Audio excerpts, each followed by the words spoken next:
Yo, good evening, y'all. Ugh. There we go. Mic test 1, 2, 3. How do we sound, y'all?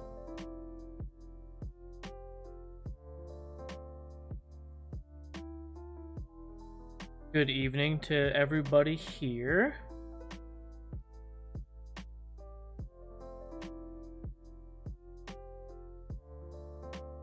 It's finally a lot cooler, dude.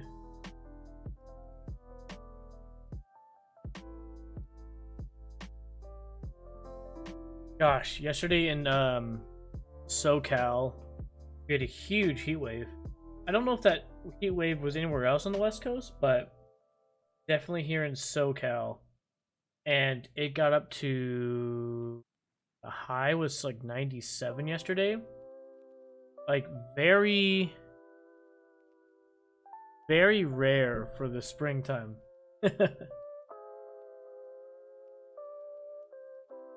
So yesterday was like pretty miserable. If today would have been another one, I might have brought the AC unit out early. So like, you know, in our apartment complex we don't have central heating or AC. So for air conditioning we had to buy those little AC units. And it's just one of those ones that like they look like a dehumidifier on wheels, and it has an exhaust pipe with a panel you hook up to a window.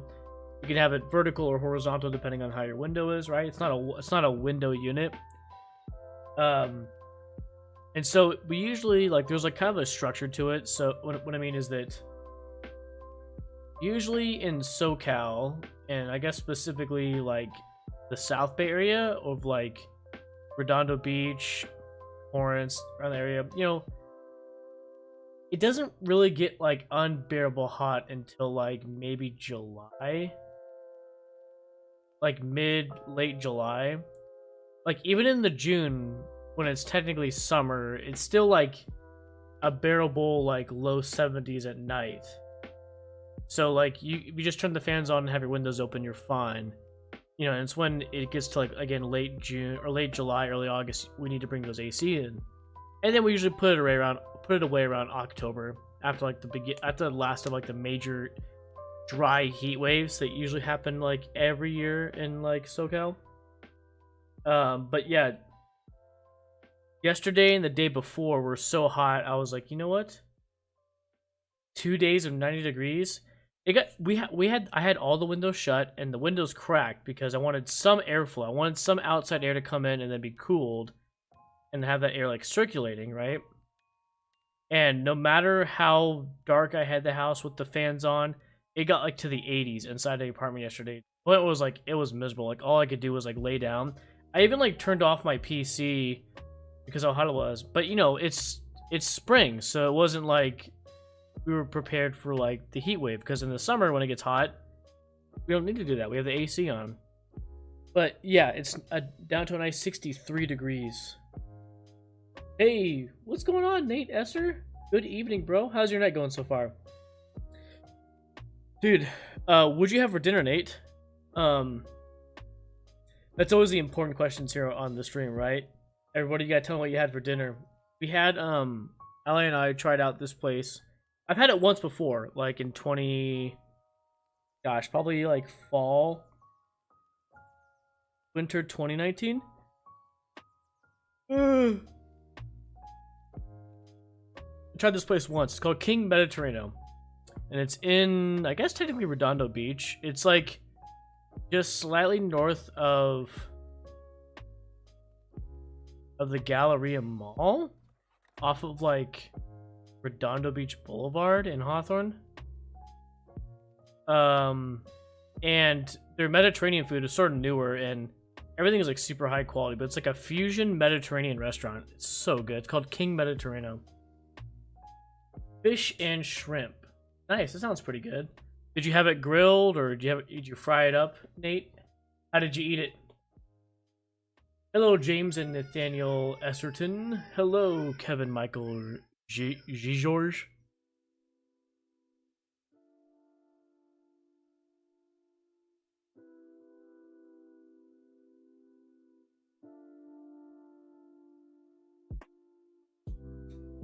It's actually, is it shrimp season? I gotta ask that question. Is it? I always ask that because, like, oh, you know what? I never put two and two together of shrimp specifically, but I know during this season for Lent, fish usually becomes a bigger, it becomes a more popular item that's put on a menu. So, like, Arby's puts out a fish sandwich. Jack in the Box puts out a fish sandwich. I'm mentioning these fast food places because the other big ones they always have fish all year round, but the specific ones that do fish during Lent are Arby's, Jack in the Box. And again, these are places that don't do fish outside of Lent. Also, dude, Popeyes does a fish sandwich, a flounder sandwich. I tried it last year, February 2021, and that might have been the best fish sandwich I've ever had. Like fast food fish sandwich I've ever had, or maybe fish sandwich in general. It's called the Popeyes Flounder, Cajun Flounder. It might have been the best fish sandwich I've ever had. But anyways, what I mean putting two to two together is that, you know, at Del Taco, they always come out with like shrimp tacos or shrimp burritos this time of year. And I was thinking, I'm like, wait, shrimp like seasonal? Like, why does Del Taco only offer shrimp around this time? And I was like putting two together. I'm like, wait, shrimp isn't a seasonal thing. But I'm thinking like, well, is it like, you know, like this? Is there specific shrimp that are only like available like a certain time of the year and like in a certain hemisphere or a certain ocean? You know, like the Pacific or Atlantic. You know, but I'm starting to think now that when Del Taco does their shrimp taco options, which they don't have all year round. They have a beer battered fish taco. It's all year round. They do shrimp. I'm starting to think maybe they just add an extra fish option for Lent. They're just adding on to something they already do all year round, aka their beer battered fish taco. By the way, Del Taco probably makes some of the best beer battered fish taco, and it's on par with like Wahoo's and Rubio's. So if you guys are like, what? Del Taco? That's like the ugly stepsister of Taco Bell. Bro, they do an amazing beer battered fish taco at Del Taco. Like, it's actually surprising how good it is. And they give you like lime with it, the squeeze on it. Oh, so good.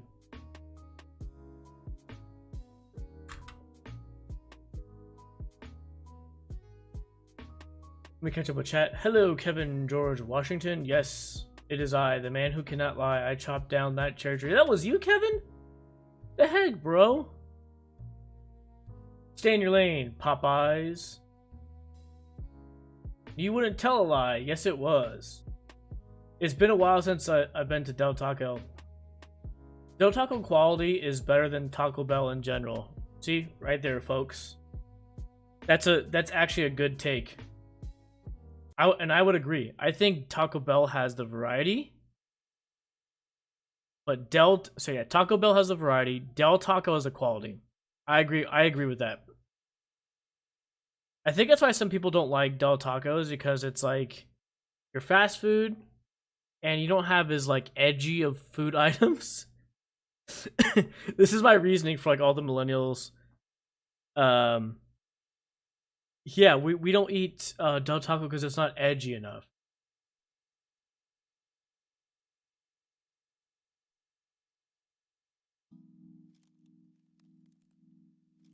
But Del Taco is definitely the better quality of the two.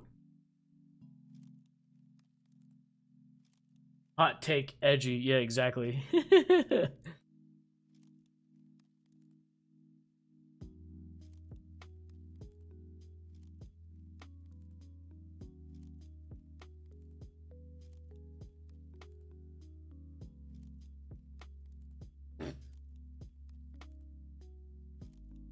I think Zoe has mommy running back and trying to put Zoe down for sleep, and like Allie's like visually agitated. I think it's because Zoe's like making like kind of just dumb requests before she goes down.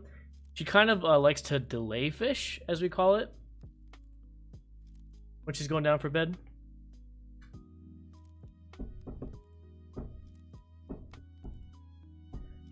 But anyways, that's what we had for dinner.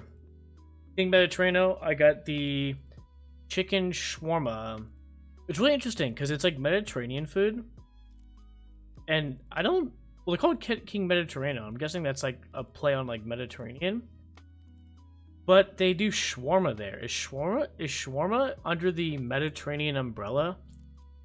Like, I know Mediterranean is not Greek food, but Greek food falls under the Mediterranean umbrella.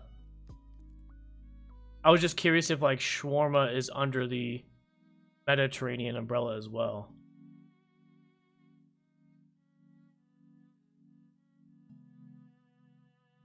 Zoe wants that 3-minute timer. Dude, she's, like, always asking for it now. It's hilarious.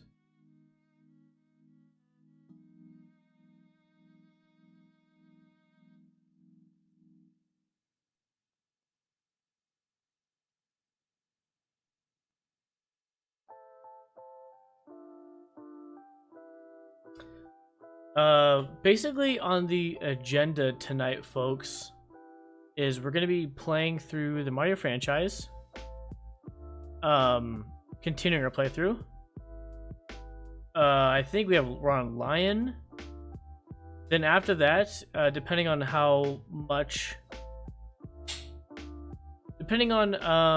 like how long it takes us to do Lion, I would like to also play some other games in my backlog. So I kind of want to play like Perfect Dark on stream, finish up the Battlefield campaign, and then maybe end it off with some Modern Warfare. I don't know, but yeah.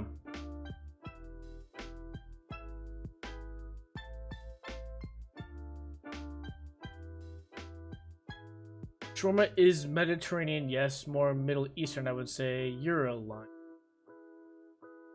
Something?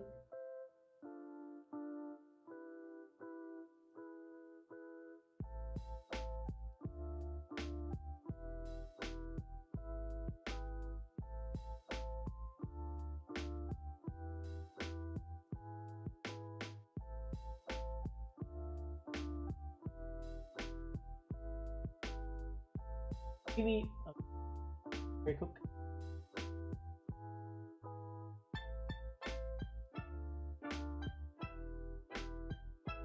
Hey, should I mount it like another monitor right here?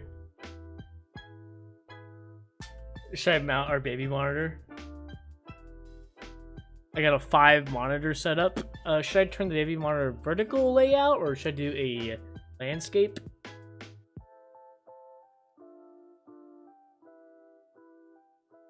Could you imagine? You could. Technically, you could use that the phone mount I'm using. I could technically use it as a baby monitor mount.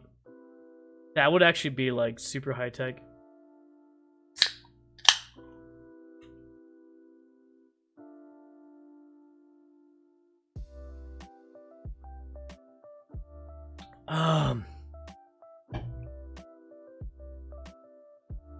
Too many monitors. I'm curious about anybody got a quick 5-minute video they want to share with the chat as an icebreaker. I just discovered Thundercats, or not but sorry, Thundercat, the artist. I've been seeing a lot of people use like the IDGAF sound file on TikTok a lot, so like I thought, I was like, you know, who is this dude? That can opening sound like a Foley effect.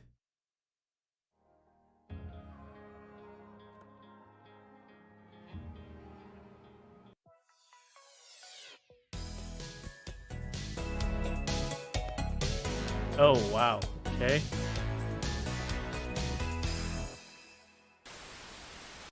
In the early 1980s, we were shocked and amazed. 1980s that allowed you to sample sounds from the real world into your computer. One of the I actually want to hear it. on the I'm not side gonna has watch two the whole RCA thing. jacks for input, probably because it hides. So I need that port open. So what I'll do is I'll just once the sound is recorded, there are a number of things you can do, such as examine the waveform. Wait, hold on. Once the sound is recorded, there are a number of things you can do, such as examine the waveforms, etc. To play back, it's actually designed to use the incredible musical keyboard attachment. However, my Breadband C64 isn't working right now, so all I have is the 64C. Trouble is, the musical keyboard doesn't fit the 64C, so I'll just make do without it.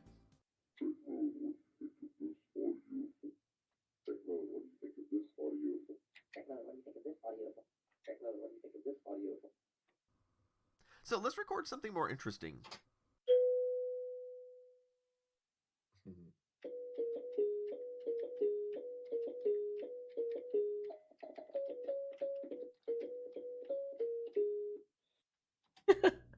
Yeah.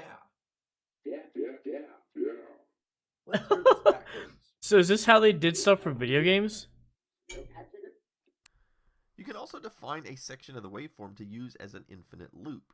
So in this regard, it works kind of like an old Casio SK series sampling keyboard. Oh, that dog bark, my goodness. Okay, so let's try out the echo feature. I'm going to set it to 0.1 seconds. Hey, listen to this. It's like an echo, just like social media. Let's try a little bit longer. See what that sounds like. Okay, here's another test. Okay. Wow, sounds like something from science fiction. And I figure you'll want to see what's in the inside of this thing. Now, despite being a cartridge, it has no actual ROM chips. Oh, look at that Part baby. of this product is the analog digital converter, right? Are those here. fuses? What are those things? Okay, let's have a look at the Kovacs Voice Master.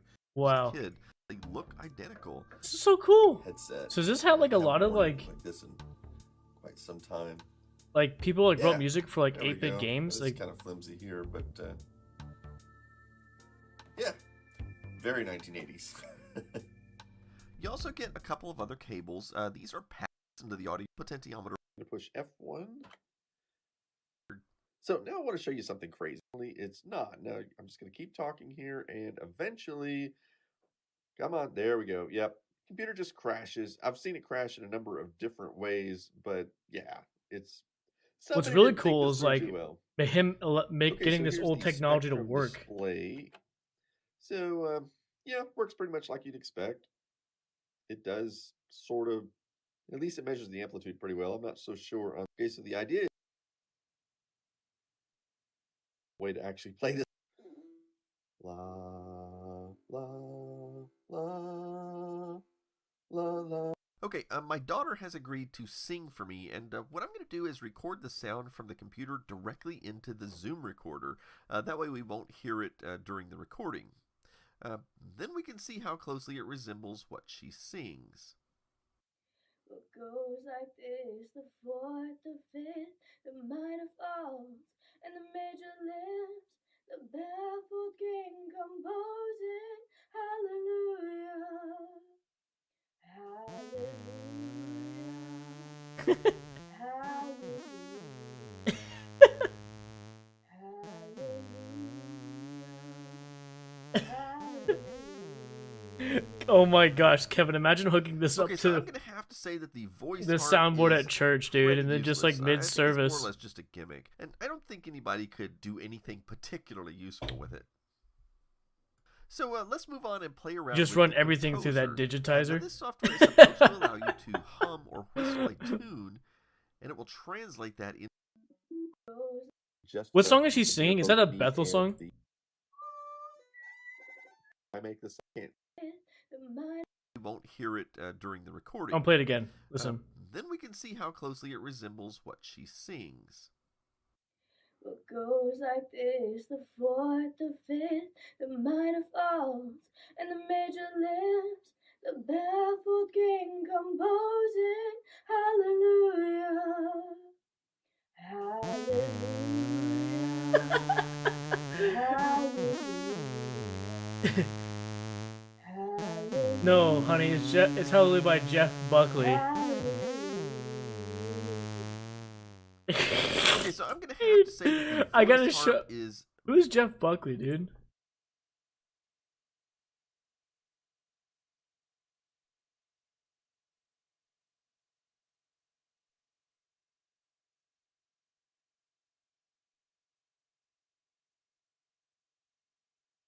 It was better for you. It's even Shrek. pretty useless. I think it's more or less just a gimmick, and I don't think anybody You'll never know, dear, how much I love you. related programs with ends of the joystick ported. Well, it turns out it's for the Apple. Edit. 64 as a kid, I would have probably loved to play. That's a with cool this Donkey just, Kong you know, shirt. as a Somebody want to toy, give me that you know? Donkey Kong shirt? I would have probably Double spent XL, baby. hours, Let's go. playing around with it, so it would have had some entertainment. Imagine value. I That wore being shirts said, of I the wanna games tell I'm you a funny playing. story. So, What kind of I flex had an would that be? 500 when I was maybe 16, 17, and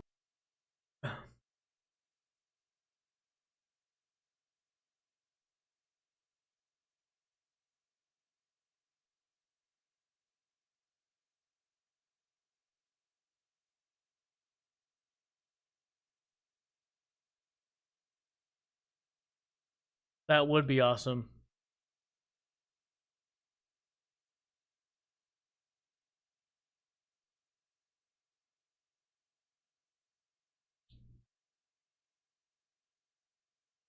Question: would you build a website for a major brand with more than 200 million users? No, thank 10 you. years ago, having a 20 megabit internet connection was pretty darn solid. But these days, it's 20? Did he say 20 years ago? having a 20 megabit internet. Hold on. 10 years ago, having a 20 Oh, 10 years ago. No. megabit internet connection was pretty darn solid. But these days, it seems like 200 megabits or 10 I'm currently waiting for my roll stop sushi to arrive, so I'll be departing shortly for sure. times faster is What is roll stop? Is that a restaurant you mentioned before? on the low end of what many ISPs offer. And there's no sign of stopping. So considering how quickly both speeds and demand have risen lately, how fast could our internet be in just a few years' time? Let's ponder our orbs, shall we? Oh my. So, have you heard of Moore's Law, that famous observation that CPUs would have twice as many transistors every 2 years? There's actually a similar law called Nielsen's Law that says top-end home internet speeds get 50% faster each year. And this trend has held up very well since the I internet got first Mario, started Mario gaining Kart, popularity. Pac-Man, Pikachu, Better Yoshi, than and other Moore's Law, references. in Nice. fact. I even have a Interestingly, SpongeBob Patrick ISPs and Donald even Duck. use Sweet. Nielsen's Law to project what speed tiers they should aim to offer customers in the future. And right now, it looks like 5 gigabit could be the next big thing. But hold on a second, there are I got plenty of 10 1G. gigabit devices out there I'm sure right you now. guys have heard me say this, but back in January we got 5G over. Goodness. We got a gig over gig internet with Frontier, aka Verizon,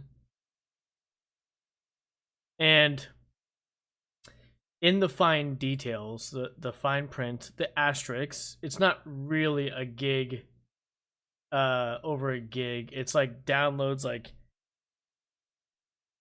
900 and uploads 800 something. Like they even say it in the brochure, so it's kind of like I mean, yeah, it's like 100 difference for download, 200 difference for upload. Like, yes, it's fast, but it's just kind of odd that like you would claim it's 1 gig. Almost kind of like, is that considered like false advertisement, right? Because like, like I'm not like ungrateful for the fast speeds we have. I'm just saying it's just kind of odd. Like, are they saying it because a gig over gig is just easier to say and advertise versus we have the 50 over 50 package, we have the 100 over 100, and then we got the what packages they offer? It's like 20 over 20, or they always do like their upload and their downloads like the same.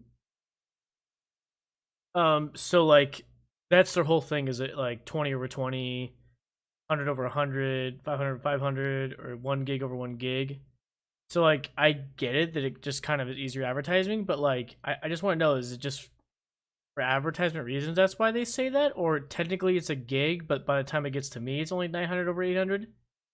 It's just kind of very odd, and almost makes you wonder, like, then isn't it false advertising, because it's not about like what they do on their end, it's about like what I'm getting out of it, right? You get what I'm saying? That's like Yeah, I don't know. I don't know.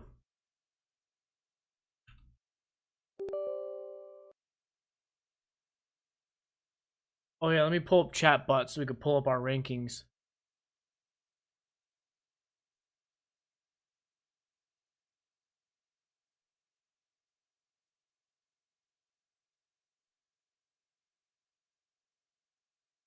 Dun, dun, dun.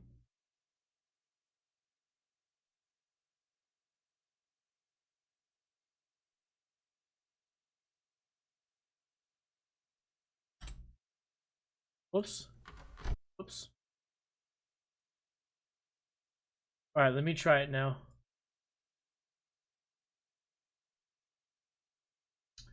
Rank. I am currently at coffee beans. Alright. Anyways, where were we with that video?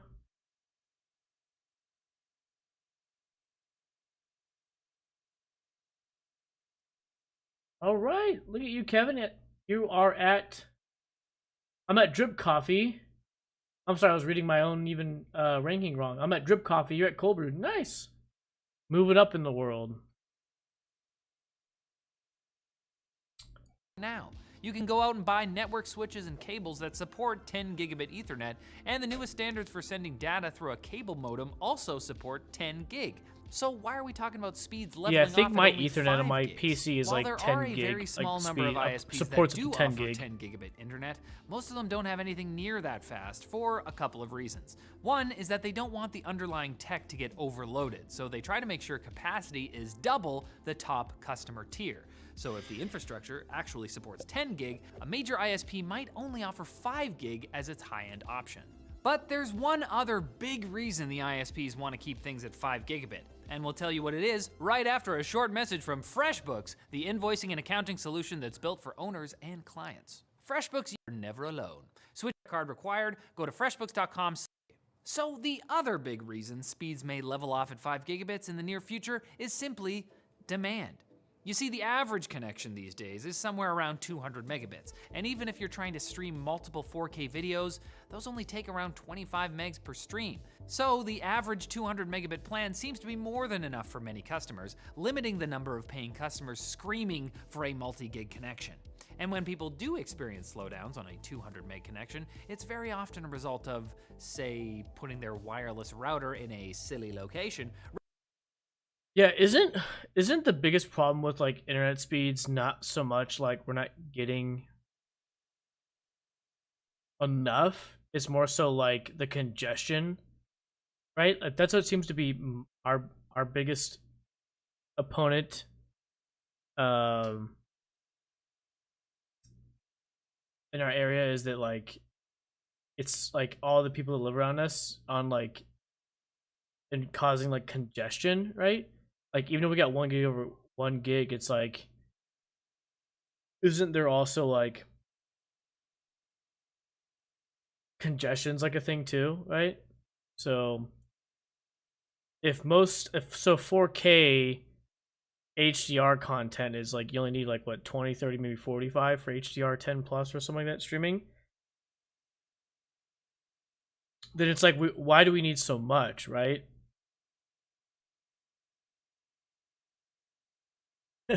Nope, it'll always be my sister's fault.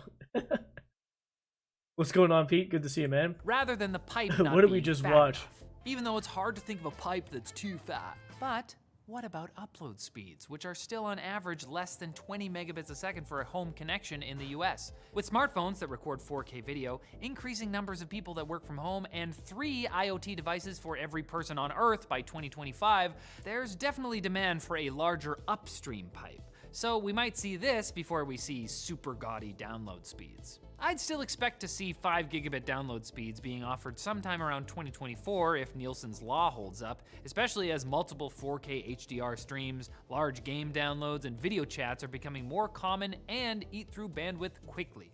Major ISPs such as Comcast and Spectrum in the United States have already successfully tested speeds at or near 10 gigabit, and it can all be done over existing cabling using a hybrid approach, where fiber carries internet traffic to a node, at which point plain old coaxial cable takes over and carries that data to your house at high speed. But how can we go even faster in the future if most equipment currently has a 10 gig maximum? Well, there's a new standard called 802.3ca for higher speed fiber. The idea is to use multiple wavelengths of light, each one carrying 25 gigabits per second.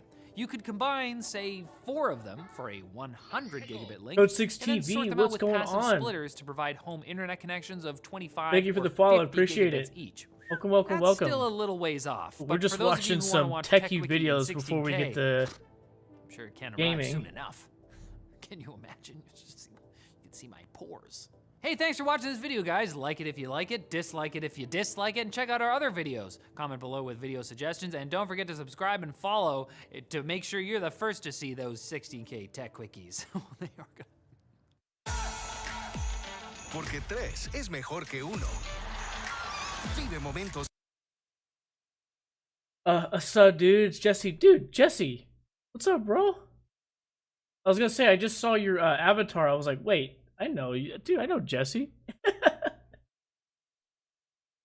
I thought I followed your channel. Did you make a new one? No, I changed. Gosh, it could have been when I changed the name. So I've had 3 name changes so far.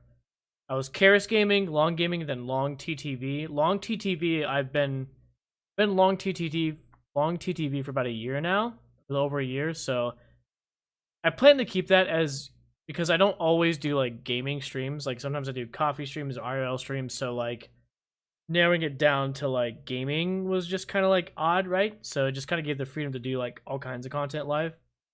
But yeah, I was gonna say, bro, I was like, who's Code 6 TV? And then you said, dude. I was like, oh, it's Jesse. How you doing, bro? Good to see you. Pete says, how's it going? Poking it for a minute before I head to the office. Oh, the dreaded office. Anyways, so there was a little icebreaker for us. 5G over 5G internet in the future, man. I remember, gosh, in middle school. Mason, are you still here in chat? He is. I don't know if he's lurking or listening in the background. I remember you were one of the first people that got cable, and gosh, I remember you were one of the first people to get cable, and it was so fast. Are you up on the TikTok game? Promoting it on TikTok. What's the TikTok game? Oh, you mean like streaming from TikTok? Dude, I was looking into streaming from TikTok because I'm able to multi-stream from Streamlabs because I have the premium. No, oh, not like posting clips on TikTok. Oh, actually, yeah.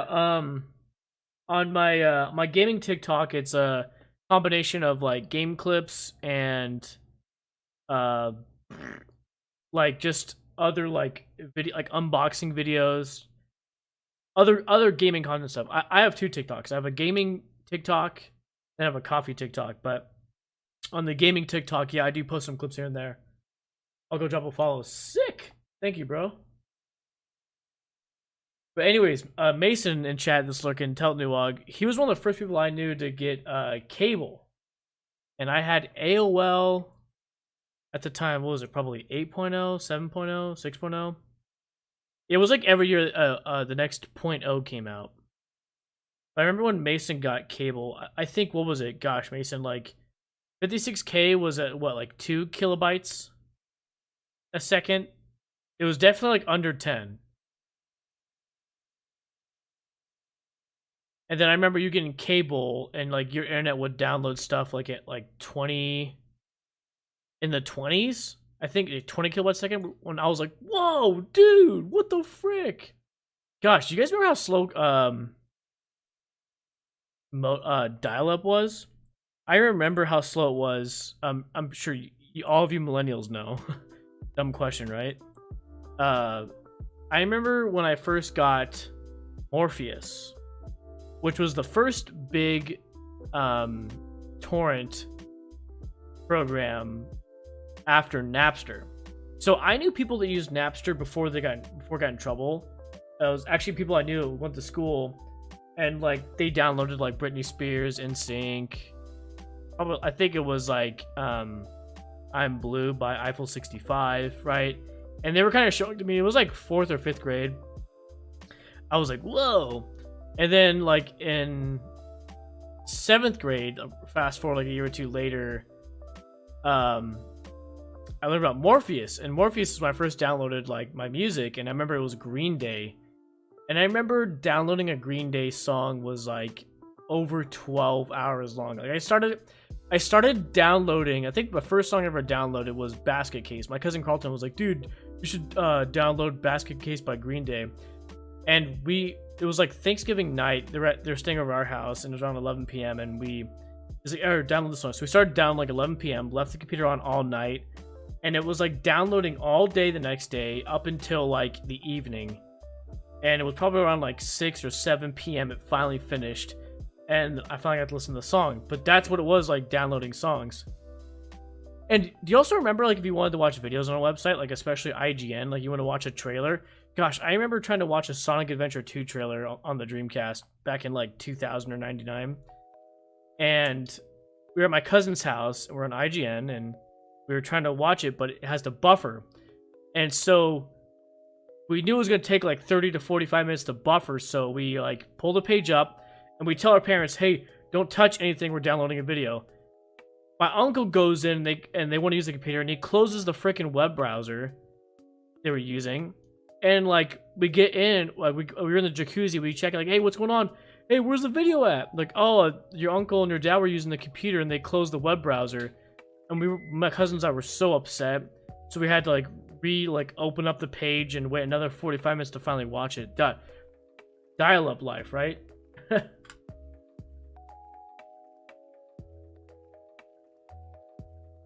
remember when I got DSL, the downloads I had on Lemon String went from a week download to 10 minutes. I'm back, don't get me started on that. Bro, I was a LimeWire king. Bro, I was gonna say that right after Morpheus, LimeWire was the next huge one. I remember some people used like Email and like Kazaa, but LimeWire, like everybody knew LimeWire.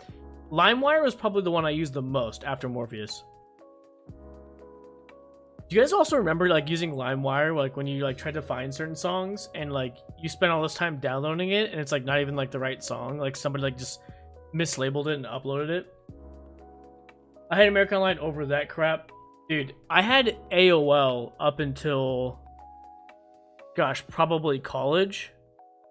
So we had dial-up up until about like 8th grade. And then there was AOL broadband, which I don't even really understand what it was, but it was like a faster internet speed. Like it wasn't cable, but it was AOL broadband or something. I don't even know what it was really, but you still had to log on to AOL to do it, right? Which kind of defeats the purpose, right? So like, I don't know if you guys remember, if you had AOL, you didn't need to use AIM. You guys remember that? So if you use AOL as your internet, when you sign on to AOL, you already have a friends list to chat with. So like the idea of like signing on and then like using AIM was kind of like you're doubling up for no reason, because it's literally the same thing, just a different interface. So like even when like AOL, like we got AOL broadband, my internet speeds were like 60 kilobytes, 70 kilobytes a second. It was so fast for 8th grade. But yeah, you still had to sign on to the internet, even with like AOL broadband.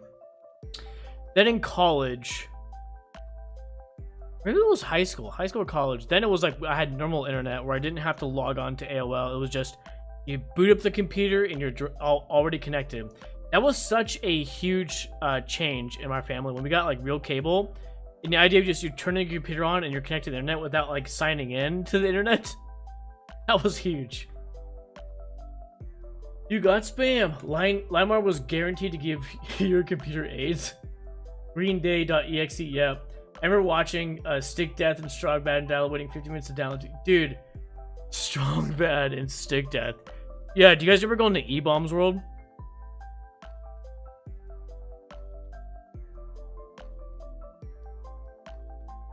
Jesse, were you at Cali with me? Or did you go to Richardson? It's hard to remember because I, like... When we were at South, it was like, at some point, it was just like everybody kind of felt like family. You know? It was like, wait, were you Richardson or Cali? I can't remember. We share so many memories. It's like, how far back do we go? I never used AIM, only IM. I was a Netscape user back in the day. That's right, Netscape, bro. Yeah, of course, bro. E-Bombs World, Newgrounds. Bro, what's a Madrona? I was a major outcast.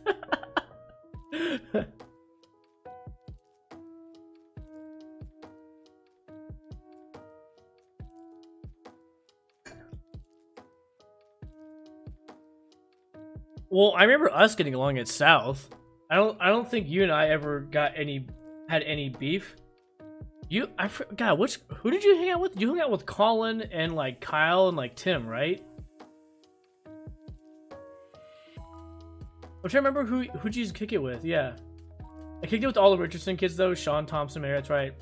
Freshman year, I hung out with them. Yeah.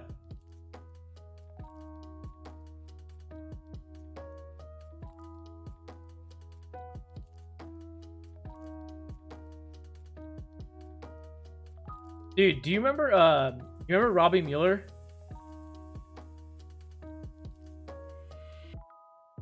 Then I hung out with Mayor, Sean Thompson, Seth.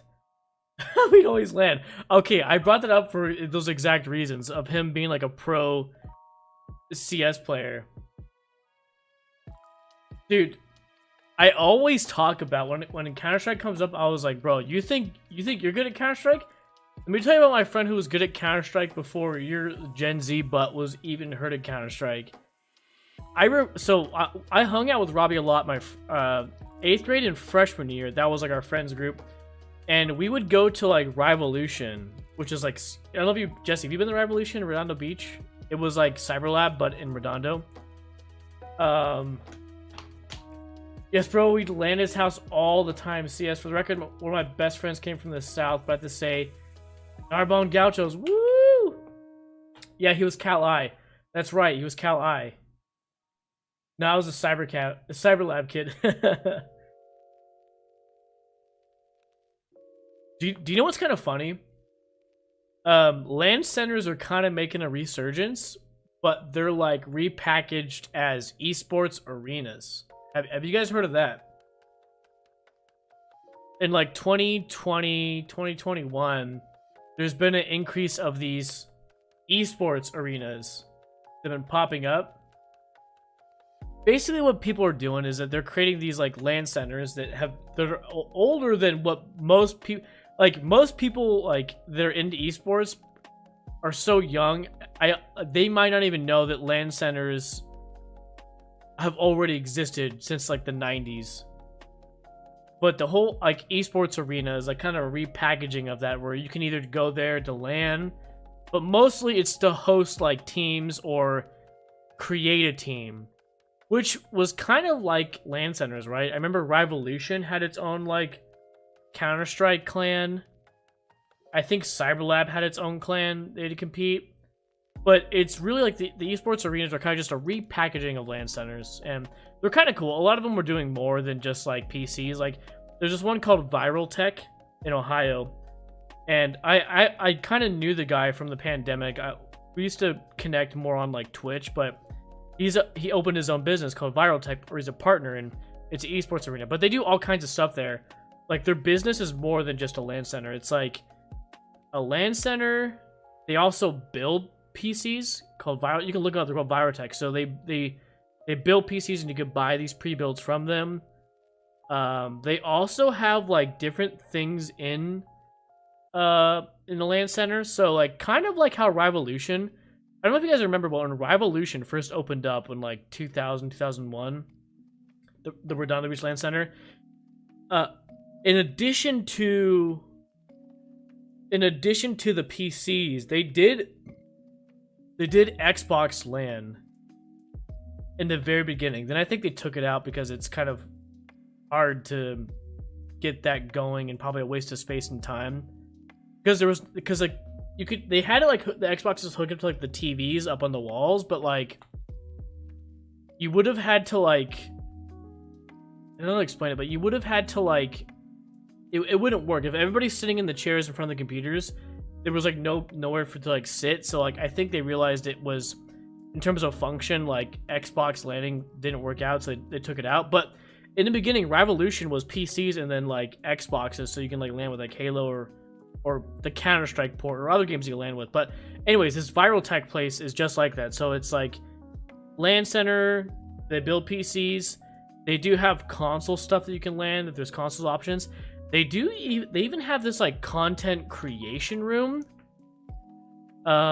which is like a separate room, and this is Viral Tech, not like every LAN's esports arena, but this like content creation room, you can like rent out space like a studio, and you can like stream from there, or I'm guessing you can probably also like make content there. But yeah, it seems to be making a kind of like a resurgence under the esports like umbrella. LANs will always be a thing for the tourneys. I don't know if it'd be a good commercial thing. Yeah, dude, LAN parties were so fun, huh?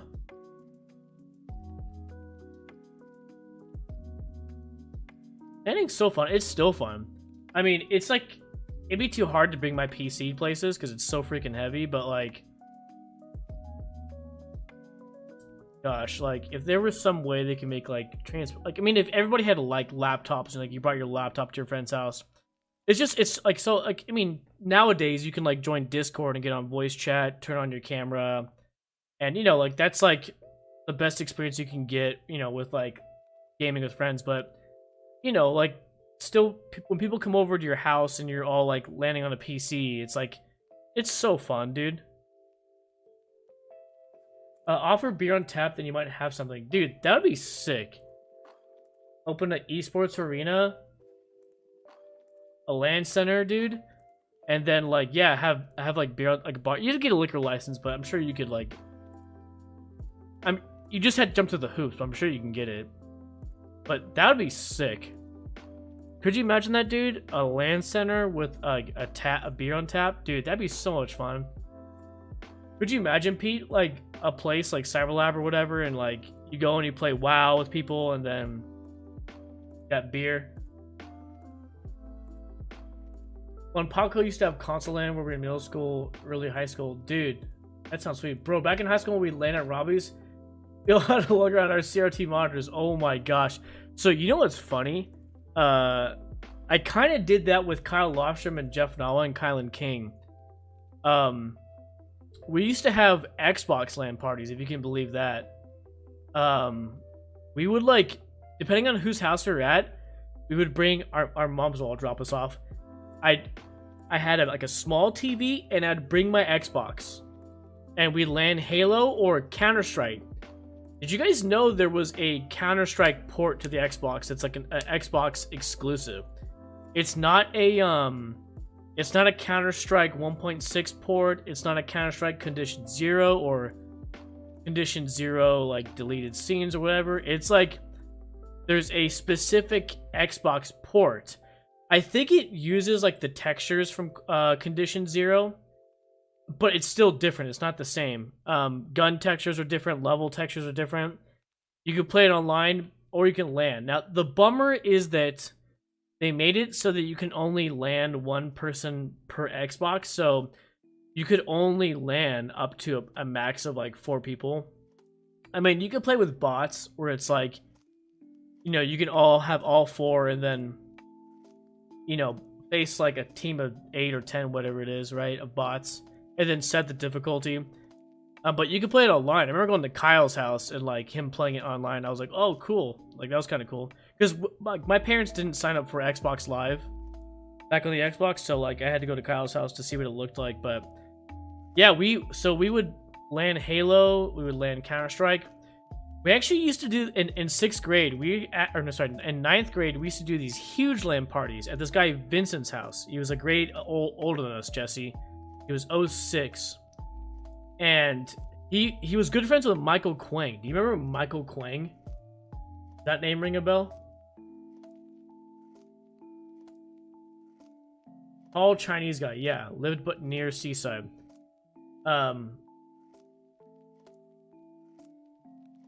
Yes, you remember, Jesse. Yeah, you know what I'm talking about. Got ahead, Peace. Yo, later, Pete. So he was friends with this guy named Vincent. He was 06, and Vincent had like a little brother who was like in middle school, elementary school. We used to do huge Halo LAN parties, meaning we would have 4 Xboxes all lined up in this guy's house on his first floor. He lived in a huge house, this guy Vincent, and each Xbox would be like in a different room, like not like all together. I mean, we would run like cables. Gosh, at the time for LAN, was it Ethernet or was it just phone cables? Probably it'd be Ethernet. We'd all like run it through the house. We would play 16-person games, dude, all landing. His brother's friends weren't that good because they're little kids. So like one time, me and Kylan took on 14 people. It was all his friends. There was like 2 guys on the TV we were on that we were playing against, so I think they were screen watching too. Plus 12 other of his friends. It was huge LAN parties. We took them all on. It was actually really fun. I mean, it was like playing bots on easy, so there's not much to brag about, but it was just the idea of being a 2 versus 14 kind of game was kind of hilarious. But yeah, we used to do like that level of like landing on the Xbox. It was cool. Games, refreshment, or lounging around. Yeah, I used to play all the time. It was fairly similar to Condition Zero. The recoil was different on the guns. Yeah, it was. I remember in high school having some pretty epic Street Fighter tournaments at home. We had whiteboard we used for D&D. Dude, you know what'd be fun would be like a Mario Kart tournament like that. Later it was on Soul Calibur. Dude, Soul Calibur is such a great game. Yeah, I heard stories of that. I most played 2 Xbox links. Yes. It gives you about 8 players.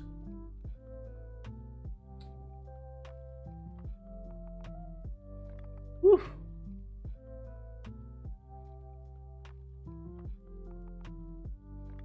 Anyways, Nate, shall we get into playing some Game & Watch? Let me see, where are we at? I would say the best video game era for me was N64. That was probably mine too. That era was probably the most fun. After the GameCube and like Xbox era, I was like kind of whatever about most like console gaming. Like I got a Wii. Senior year of high school, I got a Wii. My parents got it for me. It was like, oh cool, like Wii Sports, you know.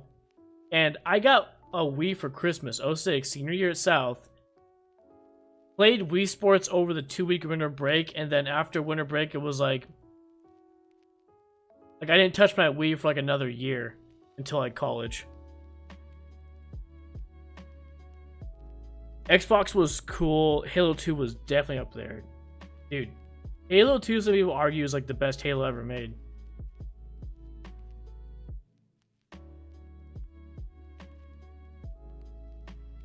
I think Halo 2 was a perfect sequel.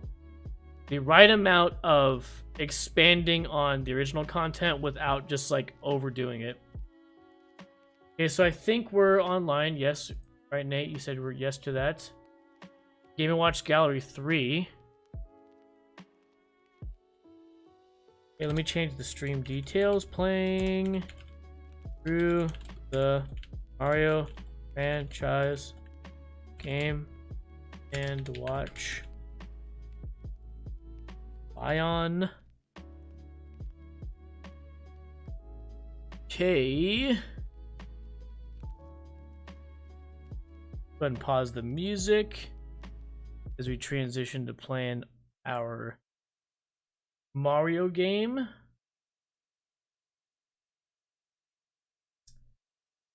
PC gaming, early CS WoW era is cool. Tied in 6 was slightly under. Dude, I agree with that. I think my favorite era of like PC gaming might have been middle school for me because it was Counter Strike, World of Warcraft, not World of Warcraft, Warcraft 3, StarCraft. I played a lot of Medal of Honor, Allied Assault. It was actually one of the few games I was in an online clan for. And then early high school with WoW. But that to me, that was one of my favorite eras of gaming. Oh yeah, because I played Half-Life in middle school as well. That was really fun. Let's see. Give me Watch Gallery 3.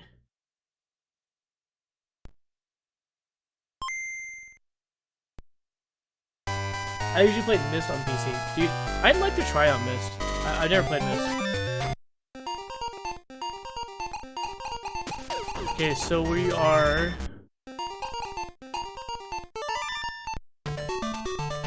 So we're continuing our playthrough of Game & Watch Gallery. I'm sorry, the Mario franchise, which, for those who don't know, Jesse, you're the newest one here tonight. We're playing through the Mario franchise in chronological order. So, if you saw that Excel sheet earlier before I booted this up, basically every Mario game in history we're going to try to play through and beat. Some stuff we might 100%, some stuff we might just beat the game and say that's it, So we're currently in the Game & Watch era, which is right before Mario Bros. So we're getting close. So we're still in the 80s. We started this series August, September 2021, so it's taken a bit. We took off about a month and a half in September, October-ish, so... but yeah, we're slowly chipping away at the Mario franchise playthrough. Along with 3D Pinball Space Cadet. Nice. So, Lion. Use the two men to push lions into the cage. You can only move one man at a time. Erase a miss each time you gain 200 points and 500 points. Okay.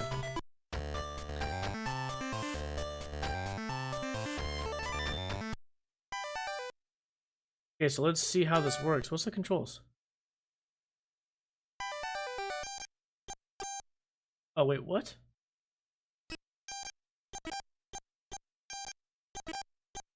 Oh, this is like similar to Mario's Cement Factory.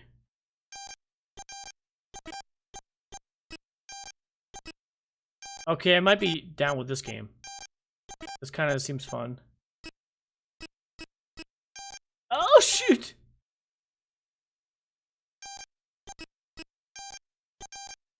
Dude, this seems like it's gonna be hard, actually.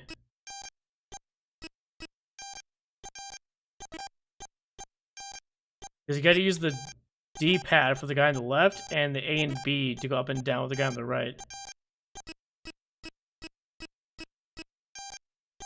Oh my gosh! They're trying to trick me out, bro. Fake out.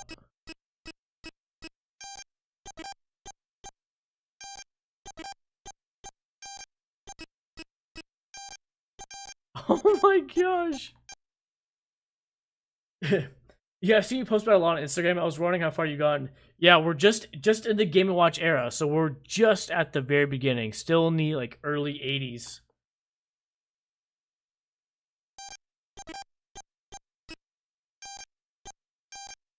Okay, so the mechanics and the execution of this game seem pretty easy. And like pretty straightforward. It's all about like the timing. Let's go ahead and retry.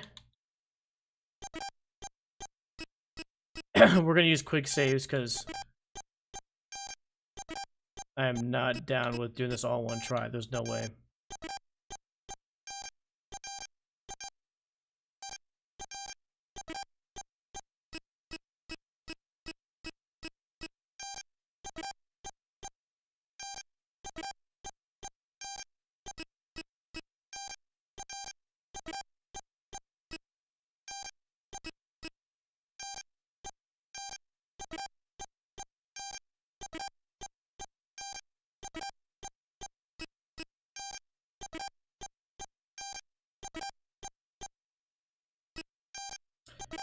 But it seems like this game might go pretty slow, because you only get a point every time they try to come out.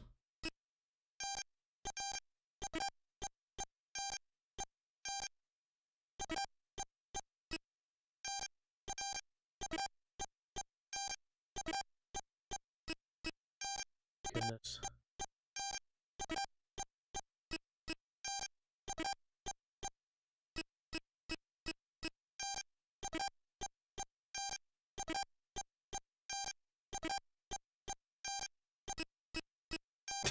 So the premise is we're trying to keep the lions in the cage. What are we stopping him with, a flag? A chair? Oh shoot!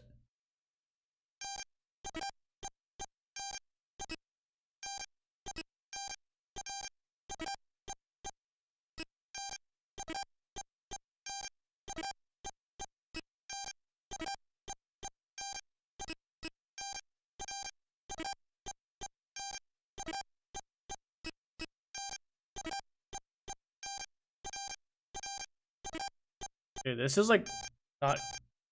This is like rough on my eyes. The color palette and everything. This is like definitely like not easy on my eyes, man.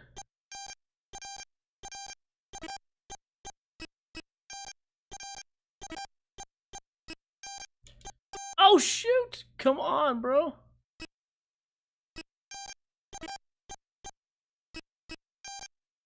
All right, we'll get a point forgiveness at 200.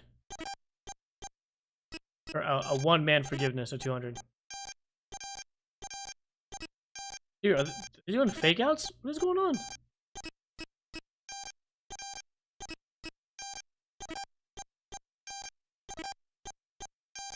They keep acting like they're gonna come out and then they keep going back. Come on! Dude, dude, that's a waste of my time. Oh no.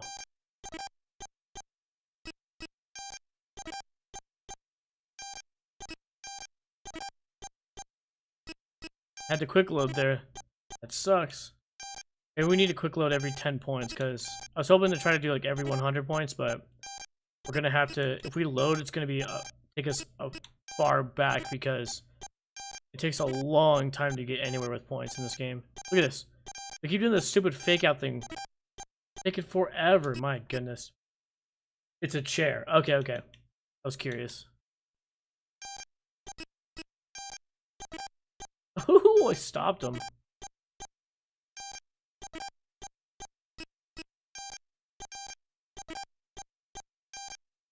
Come on, actually go out, dude. Come on, that's like the whole fake out thing. It's like it doesn't count as a point. It only counts as a point like when they like actually like step out.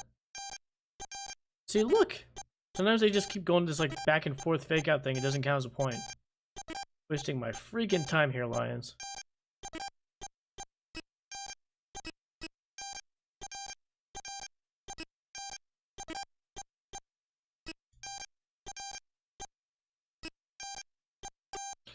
Oh my god.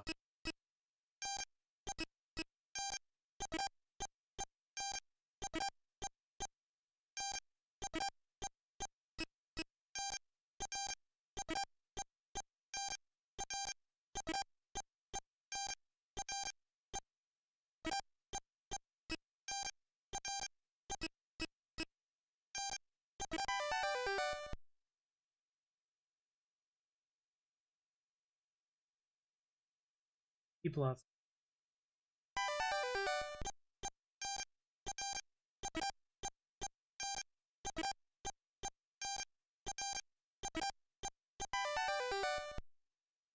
I'll be dedicated to watching your Mario 64 run through and Mario Sunshine. Oh, I can't wait to play those, bro. I'm actually super excited.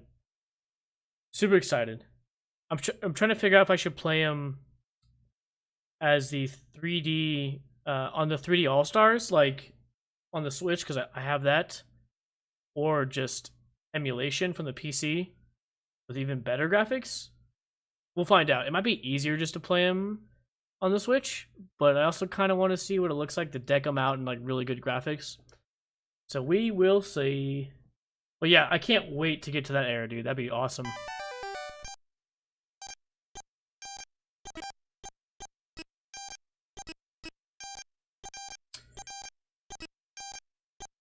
Oh my gosh.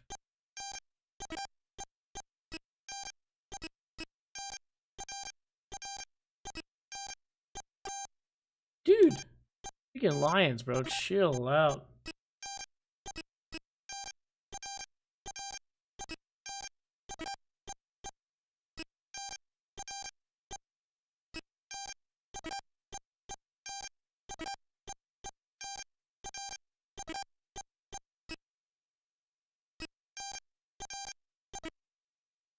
See, SNES Air will be dope too. Yes, it will be. Super Mario World 2 and 3. Yes, sir. Nintendo Switch Online version is original 1996 version. All Stars is the Japan only 1997 version.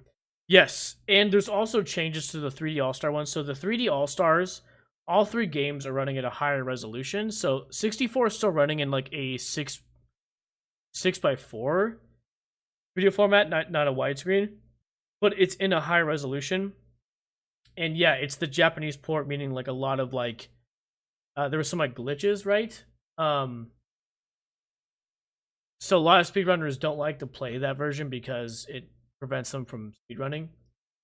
But yeah, so there is a reality that like all three games on the 3D All Stars version, all like at a higher running at a higher resolution. They're not like totally remastered graphics. They're just like in HD, like just they're just displaying at a higher resolution, meaning the difference between watching a video in 720p and 1080p, the jump from 720p to 1080p isn't totally different graphics. It's just the same graphics that look better.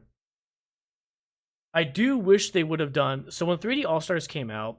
I was kind of bummed, not completely bummed. I was kind of bummed because they should have redid the graphics like Sony did with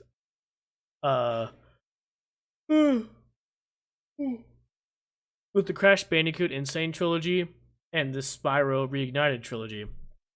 The three Crash games, the three Spyro games, all remastered in the with the Unreal Engine. Nintendo should have done 3D All Stars with remastered graphics, not just HD like it's in high resolution. Like they should have done all three games in like with like Super Mario Odyssey graphics. That's what it should have been. Or offer the game with two options: play the originals or like remastered version.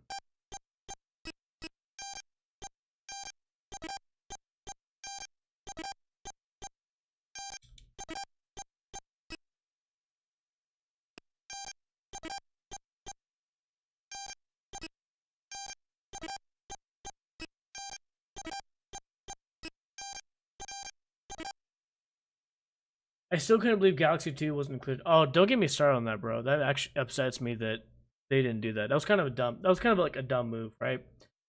I mean, with Super Mario All Stars, the original one on the Super Nintendo, they did Super Mario Bros, Super Mario Bros 2, 3, and the Lost Levels. Now, the Lost Levels was technically Super Mario Bros 2, so it's like Nintendo released two Mario games. I'm sorry, no, Nintendo released 4 Mario games on the NES. Two Mario games came out for the Wii, Galaxy 1 and 2. So it's like they included all those Mario games on on the Super Mario All Stars on the Super Nintendo. Why didn't they include all the Mario games on the 3D side for the Switch? You get what I'm saying? It's like if not, then come out with the DLC. Release number 2 as a DLC download. But my goodness. So what do you think about gaming as a whole right now? Seems the industry just moves in the direction of putting out content just for easy cash grabs, then producing good games. Oh man. You and Nate both are just saying things that are gonna get me triggered. Because it's actually, you guys are really smart that you're observing that. I'm at 100% in agreement with you, Jesse, on that one. That topic just makes me mad. I don't mind talking about it. I'm just saying, like, oh boy, here we go. Get ready for a TED Talk. But yeah, I would agree. I would agree even with the state of like even major franchises like Call of Duty. Once Call of Duty went Battle Royale, that was it for quality. So I've been playing. So get this. So I love Call of Duty franchise. The Call of Duty franchise is my favorite first-person franchise of all time. Just like my favorite 3D platformer franchise, or just platformer franchise in general, is Mario. My favorite, so yeah, whatever you want to call Mario, adventure like, you know, he's my favorite over Sonic, over Zelda, over Kirby. Mario's my favorite. When it comes to first-person shooters, Call of Duty is. I've been a fan since the first one in 04, when everybody that was playing Battlefield 1942 and Medal of Honor were like, we're going to switch all of our servers over to there. It was just, you know, it was just a state of the art. The whole idea of looking down your iron sights, so cool. I've been a huge fan of Sense of COD since the beginning. But so with that being said, it's like I'll buy every COD that releases, whether I like it or not. I'm gonna buy it. That's just my whole thing. Same with Mario. Whether I like it or not, spin-off AAA title, I'm gonna buy it. At this point, I technically own every COD game right now. So old PC stuff, the console exclusives in the early 2000s. And then when they went back to PC with Modern Warfare, World at War, Black Ops, Modern Warfare 2, Modern Warfare 3, Black Ops 3, Black Ops 4, Ghost, all the PC stuff, Modern Warfare 2019, Cold War, Black Ops Cold War. I just got Vanguard when it came out last year. And the I guess I kind of lied. So I have also the PSP Call of Duty. The Call of Duties I'm missing are the DS ones. I forgot. I need to get the DS Call of Duties. But when I get to there, because I'm going to be playing through the Call of Duty franchise in chronological order, just like Mario. But when I get to the DS era, I'll buy those. But so with all that being said, I'm just trying to qualify what I'm about to say. So I love Call of Duty, but when Call of Duty went the Battle Royale route, they started to go downhill. And what I'm talking about is the way they're going about it, because there's no money in making a $60 game. That's why like free to play games with like skins and microtransactions. That's the route to go for money for companies. It's not. It's just so you guys know, the way to make money is not to make a game and sell it for $60. It's not. I don't know if you guys knew that or not. It's statistically it's proven it's not. Because guess what? If somebody buys the game, that's a one-time $60, $50 purchase, and that's it. That's all that person's going to spend, because the game comes with all the content. You make a free-to-play game, it's free to get your foot in the door, but guess what?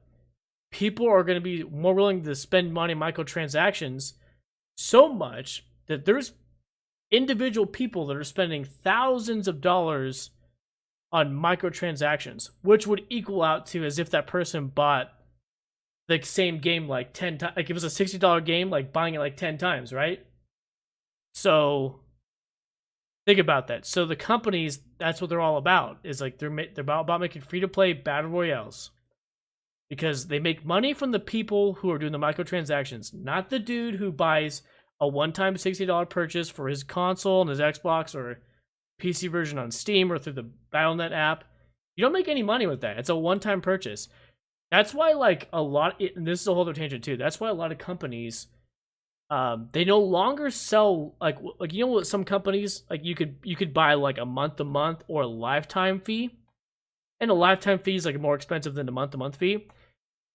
Why do you think Adobe, the video editing, picture editing, Photoshop, they don't sell lifetime licenses? Did you guys know that? You could do month-to-month or annual. So you make more from subscriptions than a one-time purchase. That's the whole point of free-to-play battle royales. So Call of Duty went that route. Call of Duty, all they care about, as of right now, it might change now that Microsoft owns Blizzard and Activision. And I hope they go on there and they freaking clean shop, because, yeah, Blizzard and Activision, but nothing but pumping out like trash, you know, in recent years. After Call of Duty Modern Warfare 2019, it's just been like, you can ask people on the WoW side, like on the Blizzard app side, people on the Activision side, you can most people will agree. So the thing is that that's all. It's a cash grab, and so people have noticed that. People have noticed that with full games like Cold War and Vanguard. Cold War and Vanguard, in terms of content on the full games, are not that good.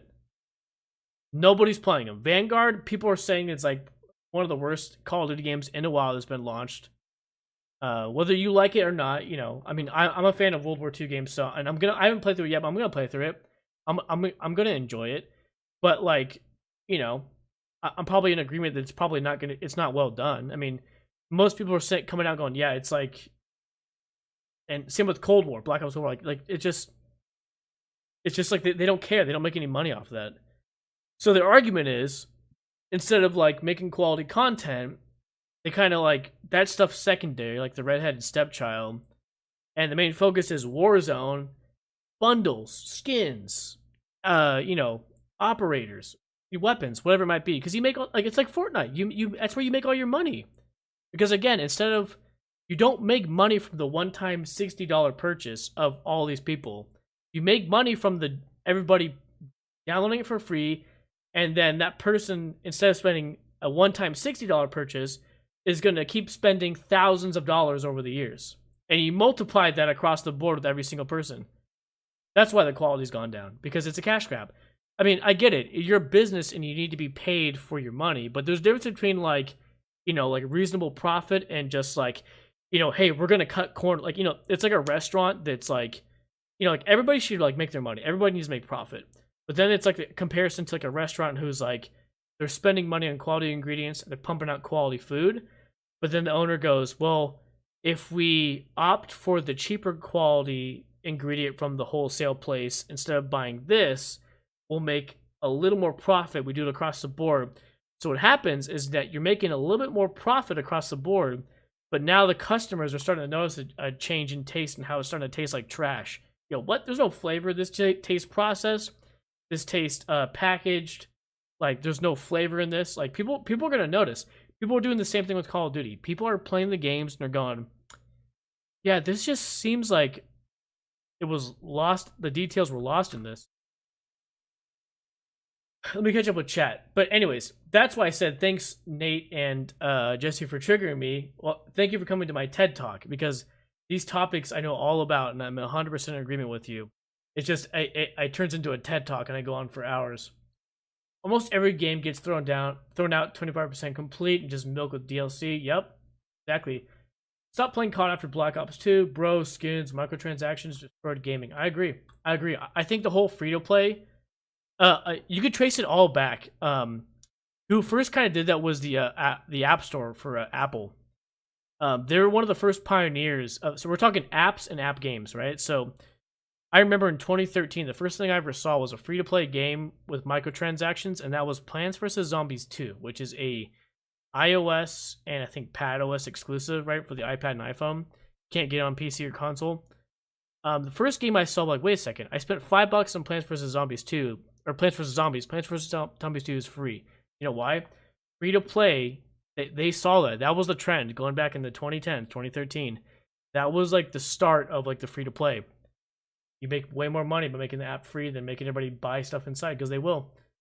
Gamers have to boycott microtransactions and stop buying incomplete games. I'm in agreement. I honestly think the people that keep perpetuating it are the people buying it. So, like, the only way, like, companies are going to stop buying it. So it's like people can hate all they want, but unless you make a change, like, you're not going to send the message. People are going to sit and vent on Reddit all day about how COD sucks. But then, hey, but if you keep buying their microtransactions, like, your message is going to get lost. They're just going to keep going with it. Elden Ring went back to gaming roots and has the whole world hyped on gaming again. Yeah, I've heard a lot of good things from Elden Ring. I have not tried it. I've watched a good amount of people streaming and recorded content on YouTube, but I've heard good things about Elden Ring. Blizzard legit doesn't give a F about their community. Yep. And like I was saying, like, when Microsoft bought them, I mean, you saw all the toxic stuff that was starting to come out in the workplace. But developers and people are just like, yeah, it's like a toxic environment, bro. It's like nobody wants to work there. I can imagine, because if it's a toxic workplace, like, why would, like, of course it's going to come out in the end product in the games, you know? But yeah, I'm really hoping Microsoft, because yeah, I mean, thank God Microsoft owns them now. Like, you know, Microsoft knows what they're doing. So I hope they clean house, hope they straighten things up, and like get because basically they're going to be overseeing Blizzard and Activision. It's going to be like their own studios, right, under their umbrella. So they're going to treat them like any other studio, like Bethesda. They're going to be like, hey, like you have the freedom to do what you want, but like what you're doing cannot happen in here. I hope they're pretty firm and like give people the boot if they're not going to comply. Let's not forget the Microsoft acquisition. Exactly. Gaming now is fast food, quantity over quality. Yeah, dude, we're finally realizing the games are trash. Exactly. Okay, let's get back to keeping these dumb lines I keep trying to get out. Don't you like your homes here?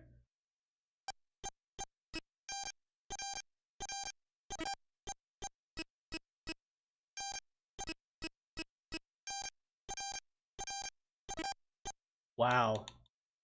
This is getting harder.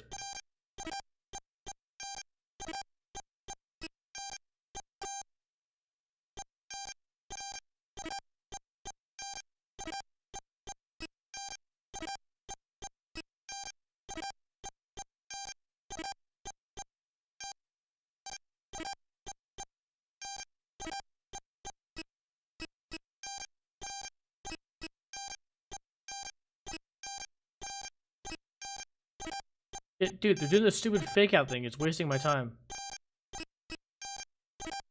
Yeah, half these noises aren't even like registered like points. It's just them doing that stupid fake out thing where they come to the edge.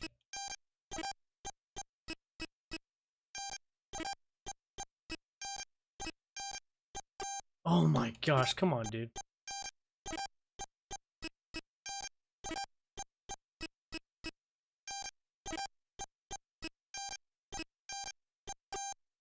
Dude, what the heck?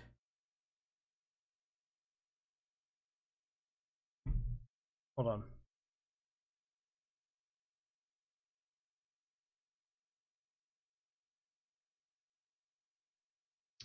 Hello? Hello, state.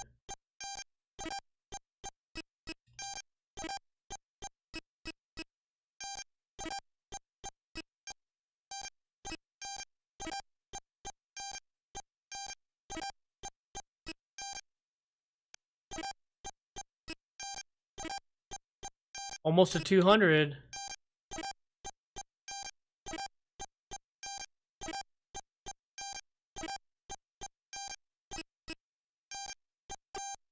Dude, what the heck?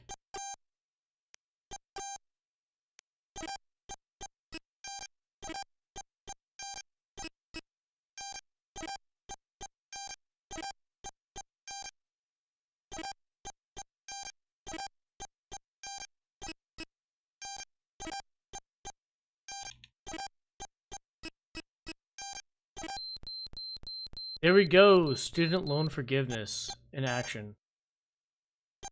We got forgiven one. Oh, we got both of our lives forgiven? I thought it was just one per. Wow. I think our generation will be successful at taking a stand against the BS games, but younger generations don't really know any better. They don't. I think that's the problem. Is it like they've grown up with like microtransactions, so they think that's the norm because they don't know what it's like before the microtransactions. I totally agree with that. Hold on, let me take a quick break, you guys. We'll be back in a few minutes. I gotta go to the bathroom and get.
Whew.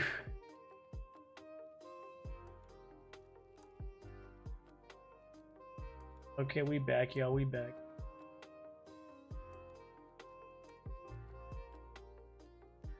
Okay, where we at? Where we at?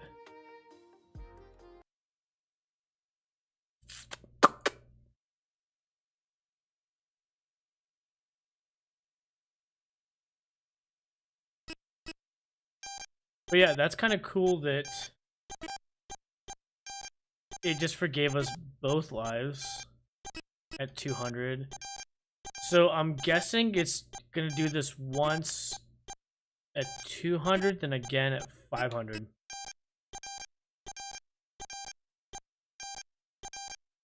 Dude, stop that fake out thing.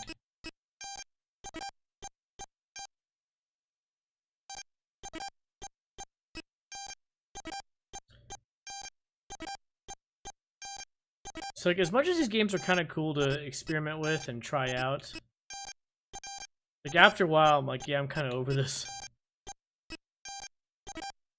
So I'm curious if Nate, do you know, is this game go all the way to 1,000 or does it just keep going?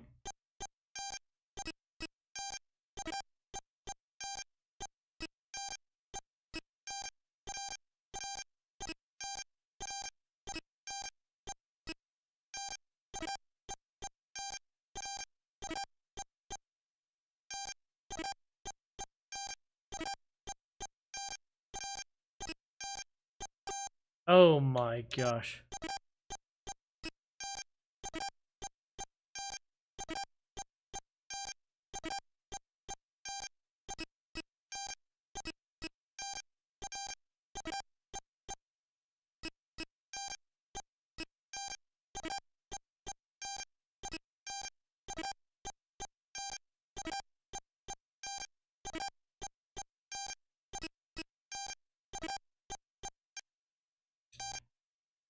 it doesn't seem like younger generations care about the story plot or character development games.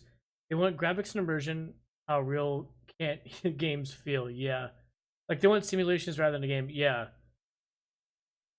I mean you can kind of see that in the influence of like developing games. I mean, even look at like some of the like the even like more recent PC games like so back in 2018 when they launched, that was 4 years ago when they launched Black Ops 4. Dude, Black Ops 4 wasn't even a full game. It was like just a multiplayer game.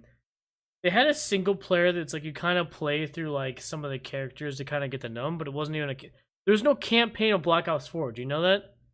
It's just a battle royale multiplayer, and then like you can play some single player like stories. That's about it. And then I mean, look at Battlefield 2042. See, here's interesting though. Some people might argue, oh, that's because they did that back in they did that when 1942. Like remember 1942 was originally a multiplayer game. Like yeah, but there was a reason for that.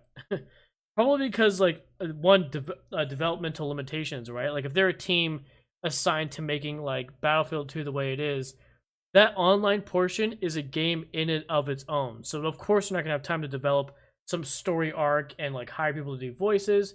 I mean, you name it.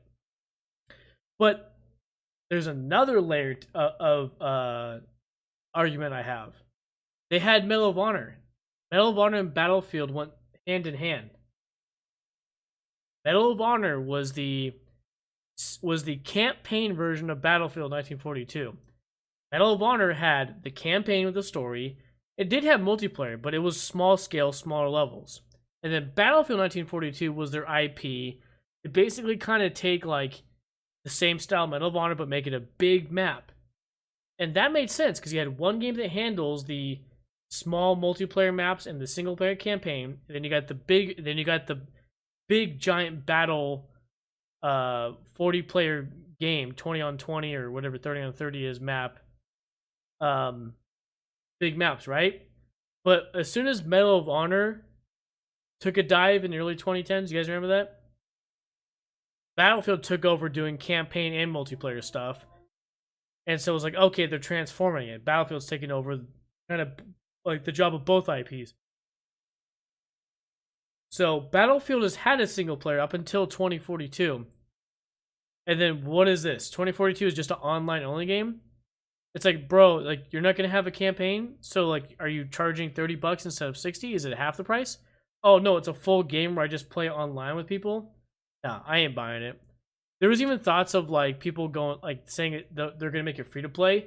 Which, if that's the case, what are you gonna do with all the people that spent $60? Are you gonna reimburse them?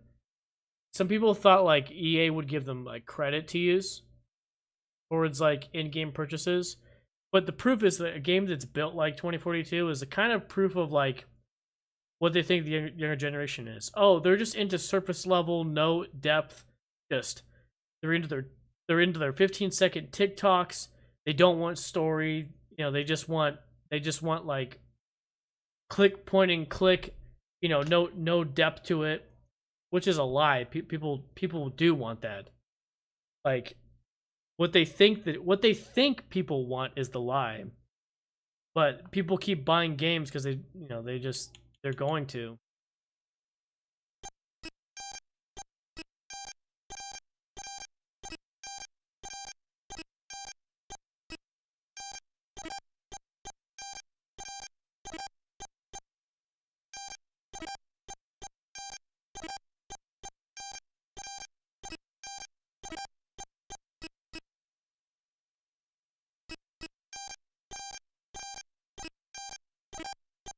Dude, we're 25% of the way there? My goodness.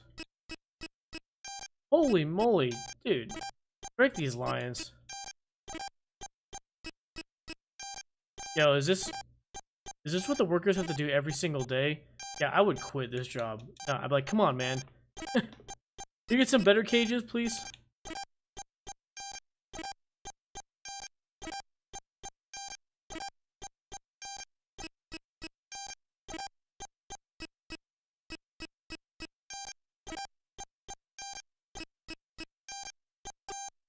Oh my.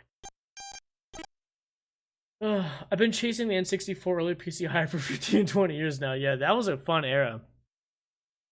You know, going back to your saying about like what generations want, um, you know, like some people argue that like they think content, short form content, is what people want now, because like all social media has been going that direction, meaning like just getting more content out, more clicks, more taps, you know. So they try to hook you by like reducing the quality of content and getting the quantity out there. So I mean, you could see that in terms of like, you remember when Facebook first launched, it was supposed to be like, it was like MySpace. It was like, made a post, all your friends saw, your friends hop, it's like a, it's almost like post, it's like a thread, almost like in a forum or Discord. It's like you post something, all your friends respond, you reply back and forth. It's like fun. It's like interaction on Facebook, right? Whether it be through a post or a picture. And then over the years, it's been, you know, platforms like Instagram and Twitter and TikTok. It's like, it's been nothing but let's make it so people are just always tapping. There's no like depth to the content. It's just tap, tap, tap, quick, quick, quick, to get you to keep infinite scrolls, what they call it, right? I mean, that's like with Instagram, right? The amount of like it's so sad because, you know, Instagram was supposed to be like, it's supposed to coincide with Facebook. Facebook is supposed to be your more in-depth social media like presence, where like, yeah, you post like a longer statement, a link, you discuss, you post videos, whatever it might be, right?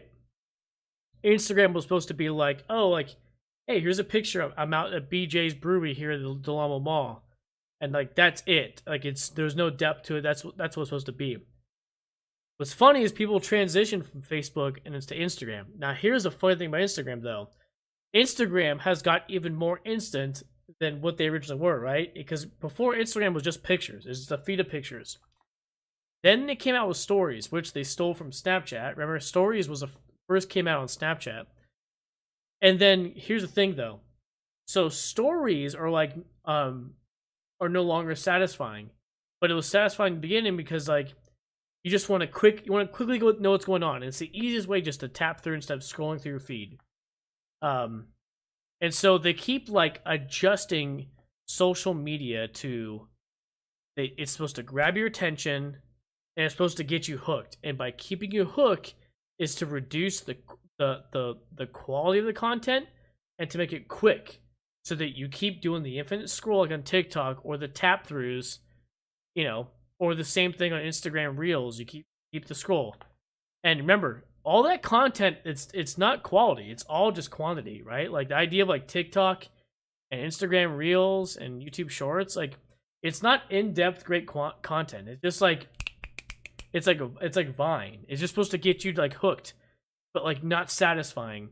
And so people think that's what's, so unfortunately that's what society's responding to, and they keep telling the social media companies that that's what they want. People don't really want that. I mean, that's the reality why YouTube is still making the most, like YouTube content creators are still making the most money. And that's why people are listening to podcasts more than ever, right? I mean, some podcasts are hours long, right? YouTube videos are 15, 20, 30 minutes. So the idea that people want short form content is a lie. But the thing is that they're stuck in the infinite scrolls. They keep perpetuating, or they keep basically telling the social media like, this is what we want. It's not what we want, but it's just what you're giving us. Like people keep saying that like, oh, TikTok is going to be the new. No, dude, TikTok is like freaking. That's like, it's like it's sensory overload. Like TikTok is just some dude doing a quick 15-second, 30-second, 1 minute, 3-minute video. It's like, that's not good content. It's just like supplemental content. But they think that's what it's people want. They want to go now. That was that whole thing with during the pandemic. And it's not to get in a whole tangent, but do you remember Quibi? Quibi was supposed to be like a TikTok version of like Netflix, where they like invested all this money. Like they got like movie stars, and it was going to be like 10-minute or 5-minute like 5-minute like videos, right? not like full episodes of like on shows. It was like top tier actors, right? Like, but it flopped because they're so out of touch. They think that's what people want. It's not what people want. People do use TikTok. People use like short form content, but that's not like what people want. That's not where it's going. Like that's why people are still sitting through 1 hour films. You get what I'm saying? So people are like the social media is so out of touch, and the algorithm is so out of touch and thinking what people want. But unfortunately, that's what people are proving that they want, but that's not what they want.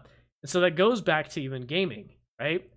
People are developing games where it's like there's no depth, it's just content getting out there. And so the problem is that people keep buying these games or keep doing the microtransactions, and it may not be what they want, because we all want like good games, but all they're doing is proving to the developer going, they keep buying bundles and doing all these microtransactions. Oh, yes, they don't want quality games. They just want bundles and content and microtransactions. Forget the quality of the game itself. Just make it so it's easier for them to buy stuff. And so that's what I'm saying is like Battlefield 2042. It's like what are you thinking here, buddy? Like people want like a good campaign and storyline, and it's like because people bought it. I mean, a lot of people, there's flag. I guess 2042 is one of the worst games EA has actually launched. Not just Battlefield. I mean, overall, it's one of the worst EA games that they launched. The news has been coming out. People have been talking about it on like news channels, like gaming news channels on YouTube, about how it's like done poorly in ratings. Like, look it up. But it's just one of those things where it's like game companies are becoming out of touch, like social media. People don't want like in-depth quality stuff. They just want quick satisfaction, which is not true. But I mean, people keep perpetuating it, and people keep playing into it, so they keep thinking that. But like, that's not what people want.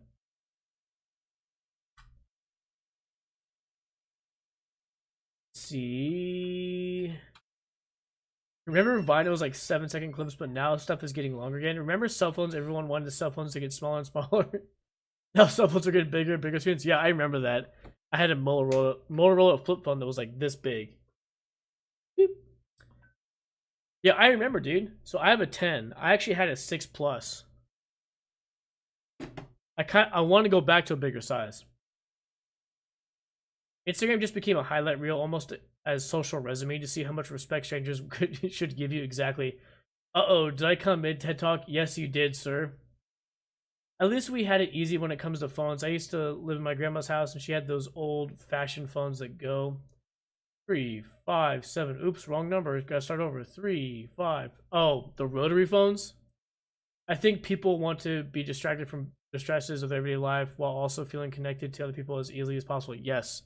Yeah, there's sort of a pandemic, and just like any issues or social issues that we're fine-tuning and making better, social media is without getting too deep in it, social media has been something that's sort of like been unhinged and off the leash for too long, because social media didn't need to be hinged or controlled, because social media was kind of a joke to the world, right?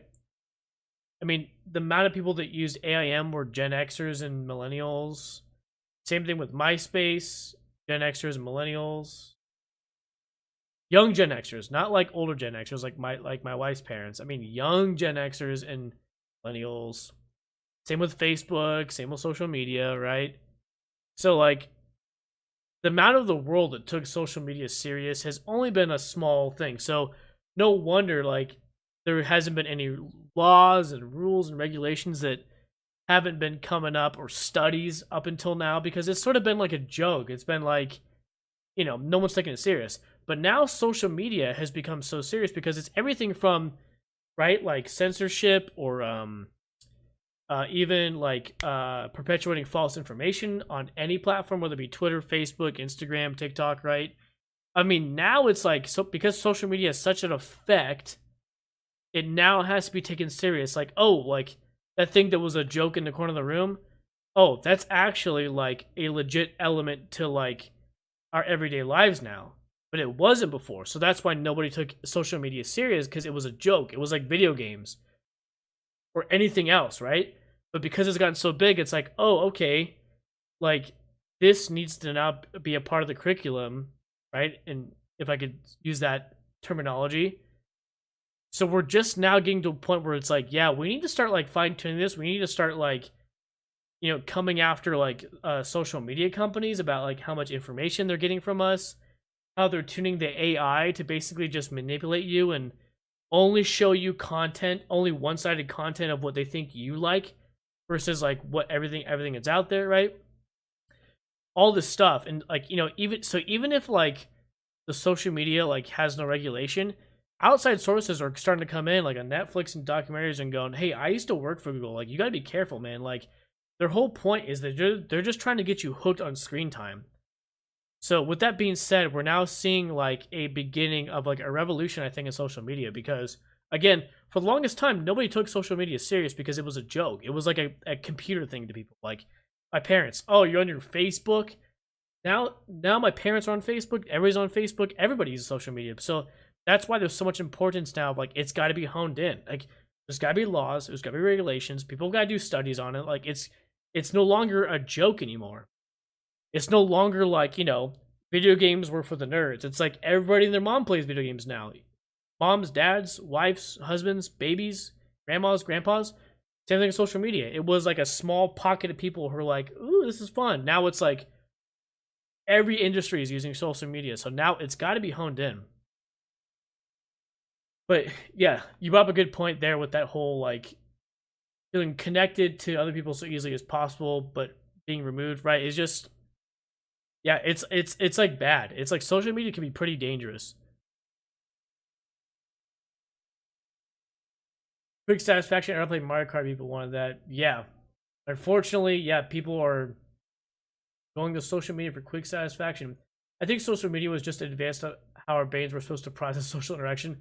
The way our brains were supposed to have so many choices of people, friends, partners, so many decisions, so much FOMO. Yeah. But yeah, thank you for coming to my TED Talk, y'all. Get back to Lions.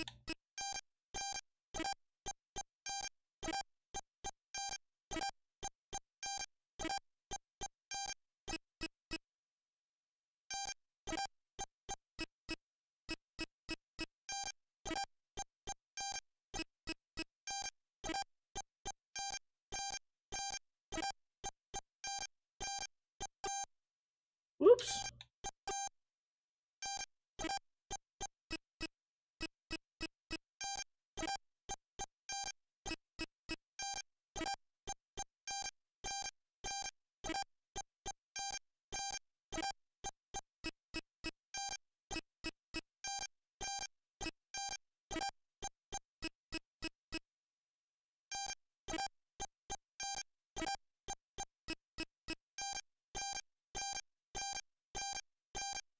What are they doing?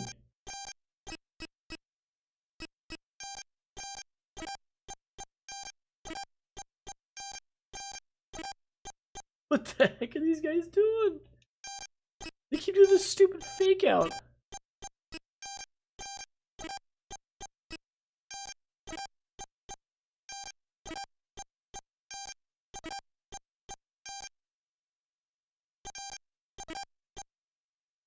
Kevin, how was your sushi?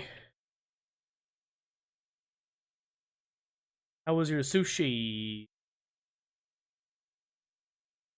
And what did you get at Full Stop? Did you say, Kevin?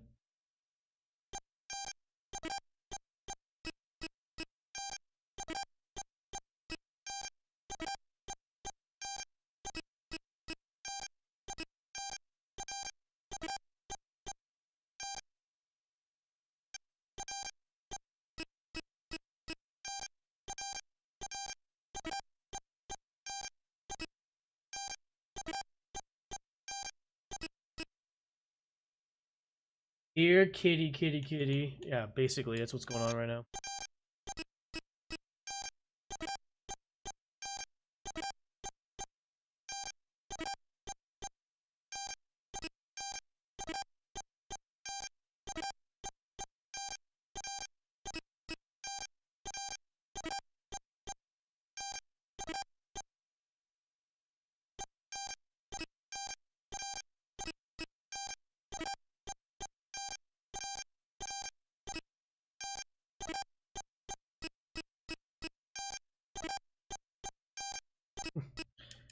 gosh, this game is just freaking.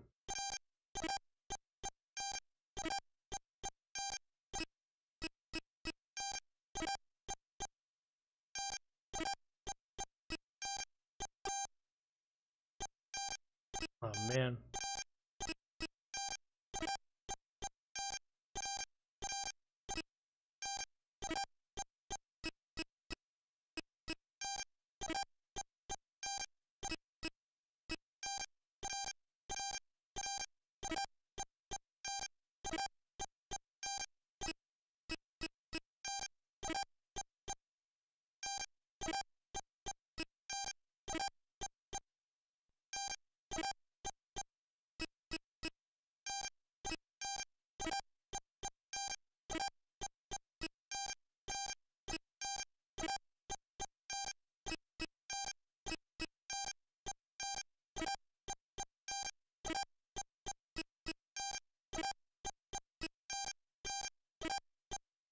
Jeez Louise, man.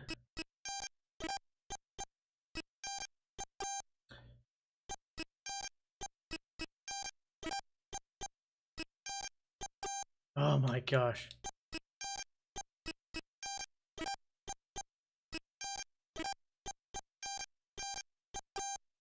Dude, what the heck, man? Tiger on the left. It's like...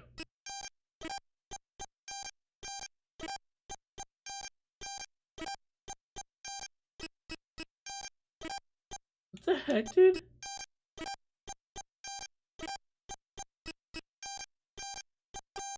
Dude. Oh, no. Do save.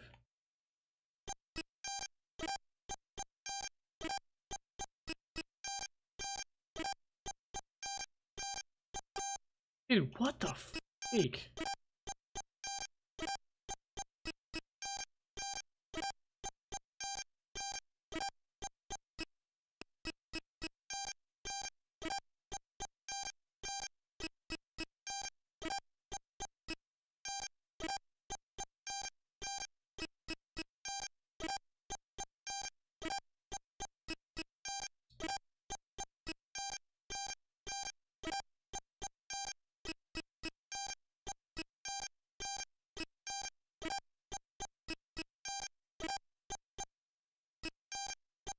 Oh my goodness, man.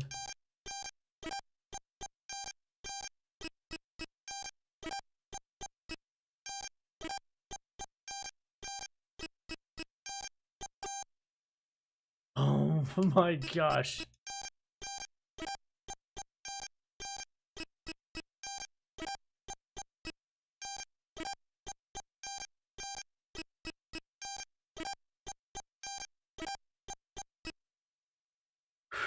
Wow, dude, this is something else.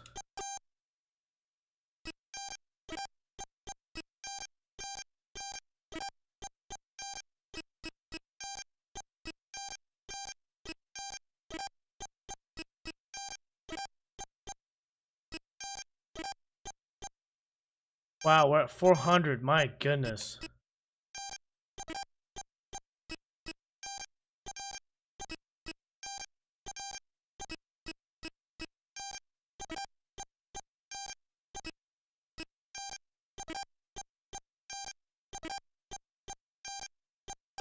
Ugh.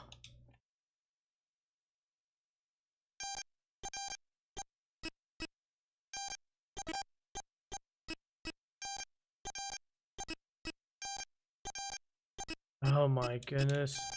This game is getting extremely on my nerves. This game, I'm over it. I'm over it. I'm over it.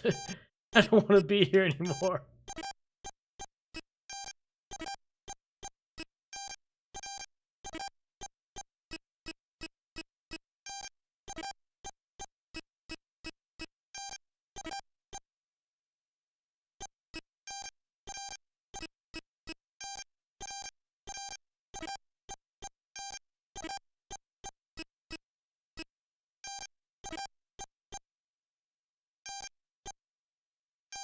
What the frick is going on?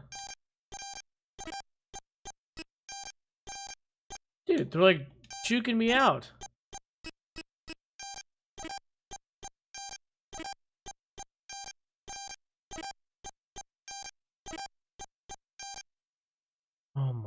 goodness.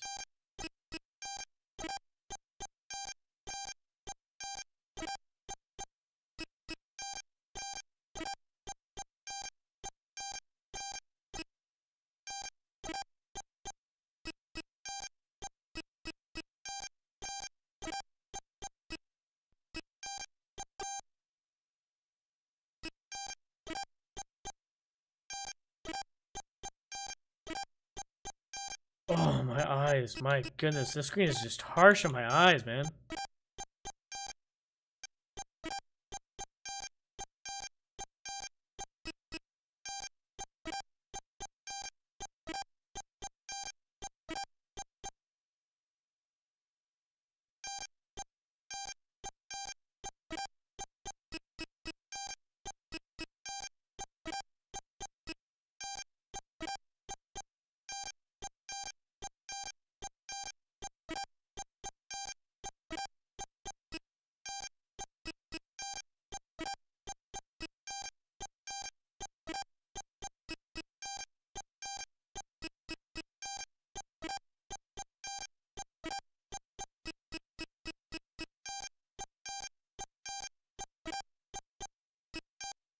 Dude, they're like when they actually make like contact with you, it's like half of the time. Oh my gosh. Alright, bro, gotta get some sleep. I'll stop by next stream. Take care. Dude, Jesse, thanks for coming back, man. Thanks for the follow again. Thanks for the support. I appreciate it, bro. I'm glad that you hung out tonight. I hope you do come back when we stream. Schedule's like Mondays, Thursdays, Saturdays. Might switch to Tuesdays, Thursdays, Saturdays. And it's like after 7 p.m. anywhere from 7 to 10 or 11 or 8 to 10 or 11. So I might be getting off pretty soon. I'm trying to get to 1,000 points because I think that's technically how you beat this game, but we're only at 490. Barely halfway there. I can't put up with much more of this time of the night, so we might be ending soon. But with that being said, yeah, have a good night, bro, and have a good rest of your day, and I hope to see you next time.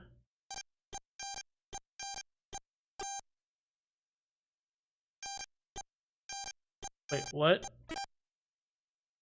I didn't save at 490?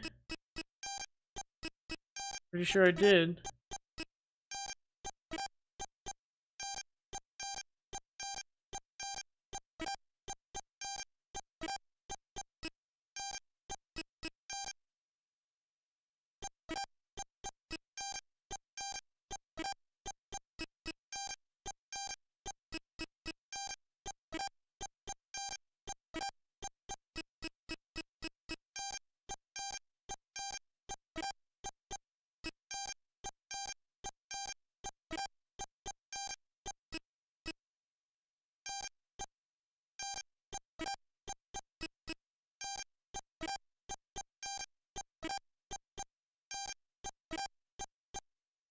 Wow, at 500, dude.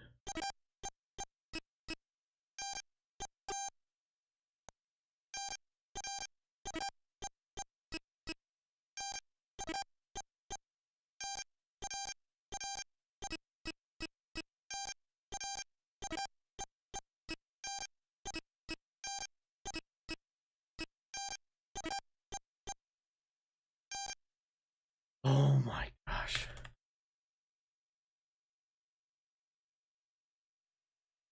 Dude, so I think I'm gonna pause it at the 500 something for the night because that is just unbearable.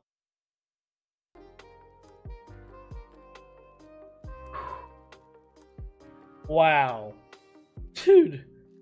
Oh my gosh, you guys.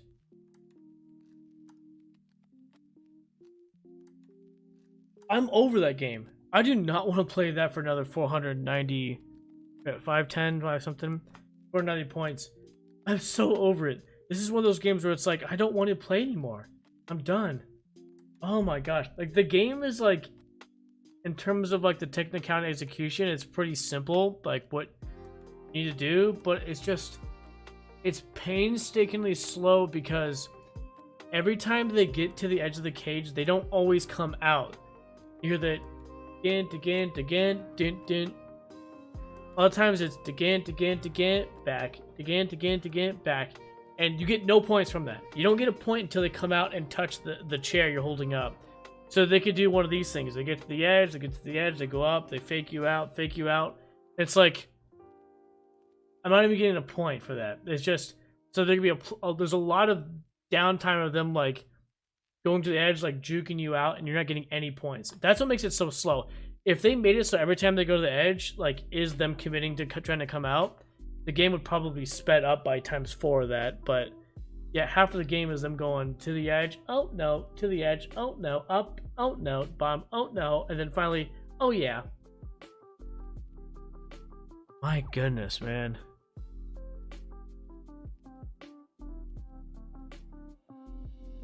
Yeah, I am just over that right now, bro. I don't know how much more I can be. I don't know how much more of that game I can actually take. That was pretty dang bad. I mean, we're gonna have to complete it. You know, I was thinking too, I might, the whole point of the Mario series is to play through every Mario franchise, or game in the franchise, right? And one major thing of that component of that playthrough is the series, right? And it needs to be documented. That's my whole thing, is that it needs to be documented. I'm not gonna be playing through all these games and just like, at most taking a picture or just say I've beaten it for my own good. Like, I want to document it. I want to document it for me as like just something I can hold on to. Is it like just as like a recording, and then also for other people to see too. So what's got me thinking is that, and just in terms of like my life, I can't always go live to play a game. I was like thinking about that. It's like, if every time I go live is playing a Mario game, like, I don't stream, that Mario game won't be played, right?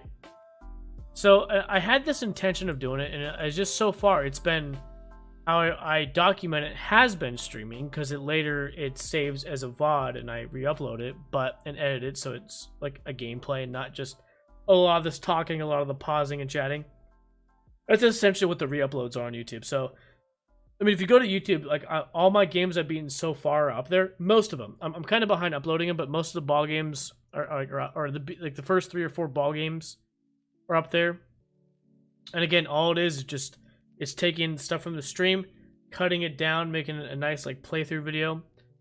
But with that being said, if I only play a Mario game when I'm live, then it's like, me progressing is dictated when I go live, and there's some weeks I can't like stream.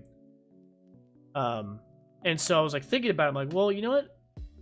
I might play these games offline and not stream them. I know you guys might be bummed about them, but I might play these games offline, and one of two things. If I play it offline, I'm gonna record it, and you'll see me play through the game when it's uploaded. May or may not have a camera. It may be recorded as a playthrough and not a let's play. Like, with me on camera and us playing, that's considered a let's play. A playthrough would just be like without any camera, just the game up. So I'm trying to decide, if I should do a hybrid approach. Is that some games are let's plays, like or just playthrough. But I will say, no matter what, whether it's a stream or offline, it's going to be documented. So if I happen to play a game and it's offline. So get this. So when we get to newer games that take a long time to play, it's gonna the game as itself is gonna be a combination of a lot of different streams, right? So like if we get to Mario 64, it's not gonna be one playthrough and one stream like this. It's like one stream we might do all of Bomb on Battlefield, or whatever it is, right? Another stream, do another level of all the stars in the level. But with that being said, though, again, if the only time I play Mario games on a stream, I'm never gonna play through the games. So I need to come up with a way of document it, but also we need to keep going, because I'm not gonna be into the series 5 years from now. Because as of right now, it's like I'm not making money from streaming, so I can only stream in my free time. So it's. If I were making money from this and I was able to stream 5 days a week, treat it like a 9-to-5 job, then we'd be pumping through all the Mario games. But we're not doing that. So Yeah, so I'm thinking of like changing the series or like making an amendment to it. Is that it's going to be documented. So whether it's played live for you to see while I'm playing it, that's one, or offline, but recording it, that's two. So basically, I either sit at my computer or sit at my couch and just have the computer in OBS, like you're seeing here, just record the gameplay, and then that's uploaded later as a playthrough of a game. Or three, I thought about, you know, a third option is that if like, you know, I don't want to go live, but I'm willing to kind of hang out with people.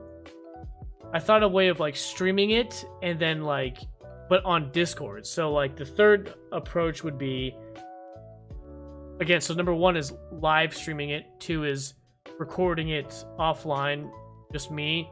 The third approach would also be too, is that it would be recording it, but I would be like live in Discord, meaning like I'd be like in Discord like it's Zoom, and I would have like it'd have it look like this, like what you're seeing, but it'd be like in Discord, so you can join the voice chat, and like we can talk, you know, in voice chat while I'm playing a game. Now, in the audio mix, I'm gonna take out the.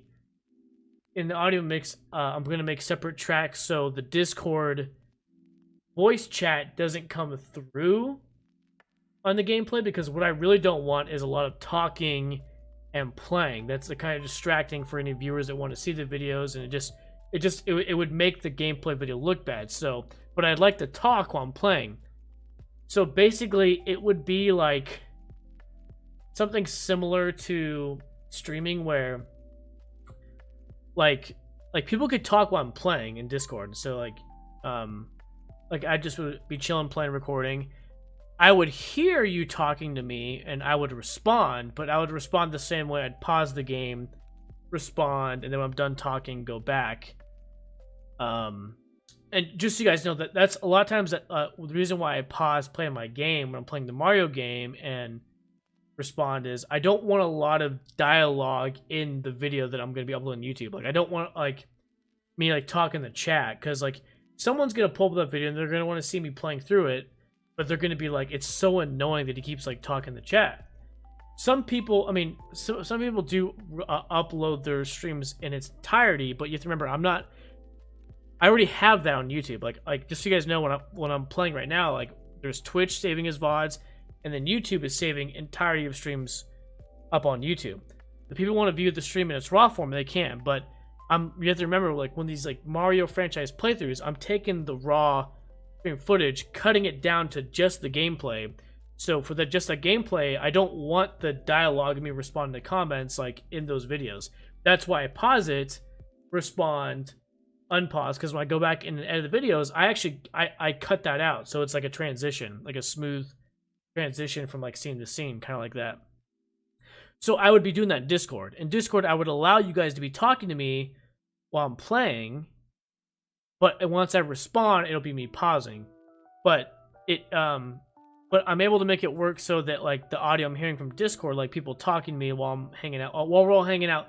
Because basically the point of like Discord streaming would be like, I really don't want to go live, but I'm down to hang out with my close friends on stream in Discord.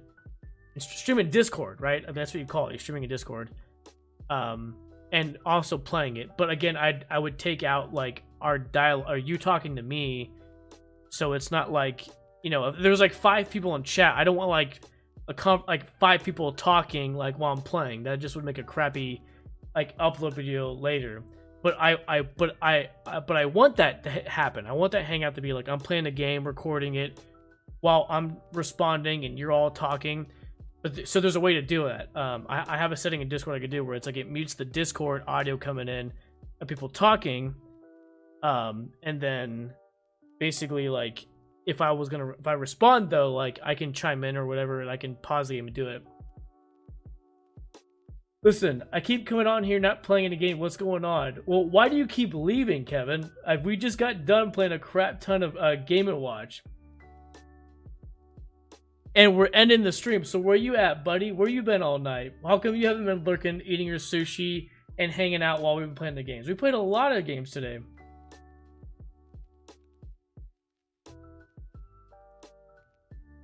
But anyways, the point is, we're ending the stream.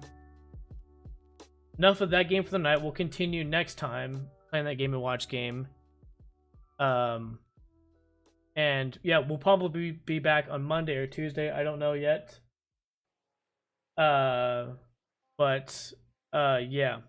I'm not here for TED Talks. But the point is, you keep coming back when I'm talking. But we've been playing games, and you just so happen to come back. But the point is, you keep leaving when we're playing games. You just so happen to return to TED Talk. And I'm actually, this isn't a TED Talk. I'm actually discussing the future of the franchise.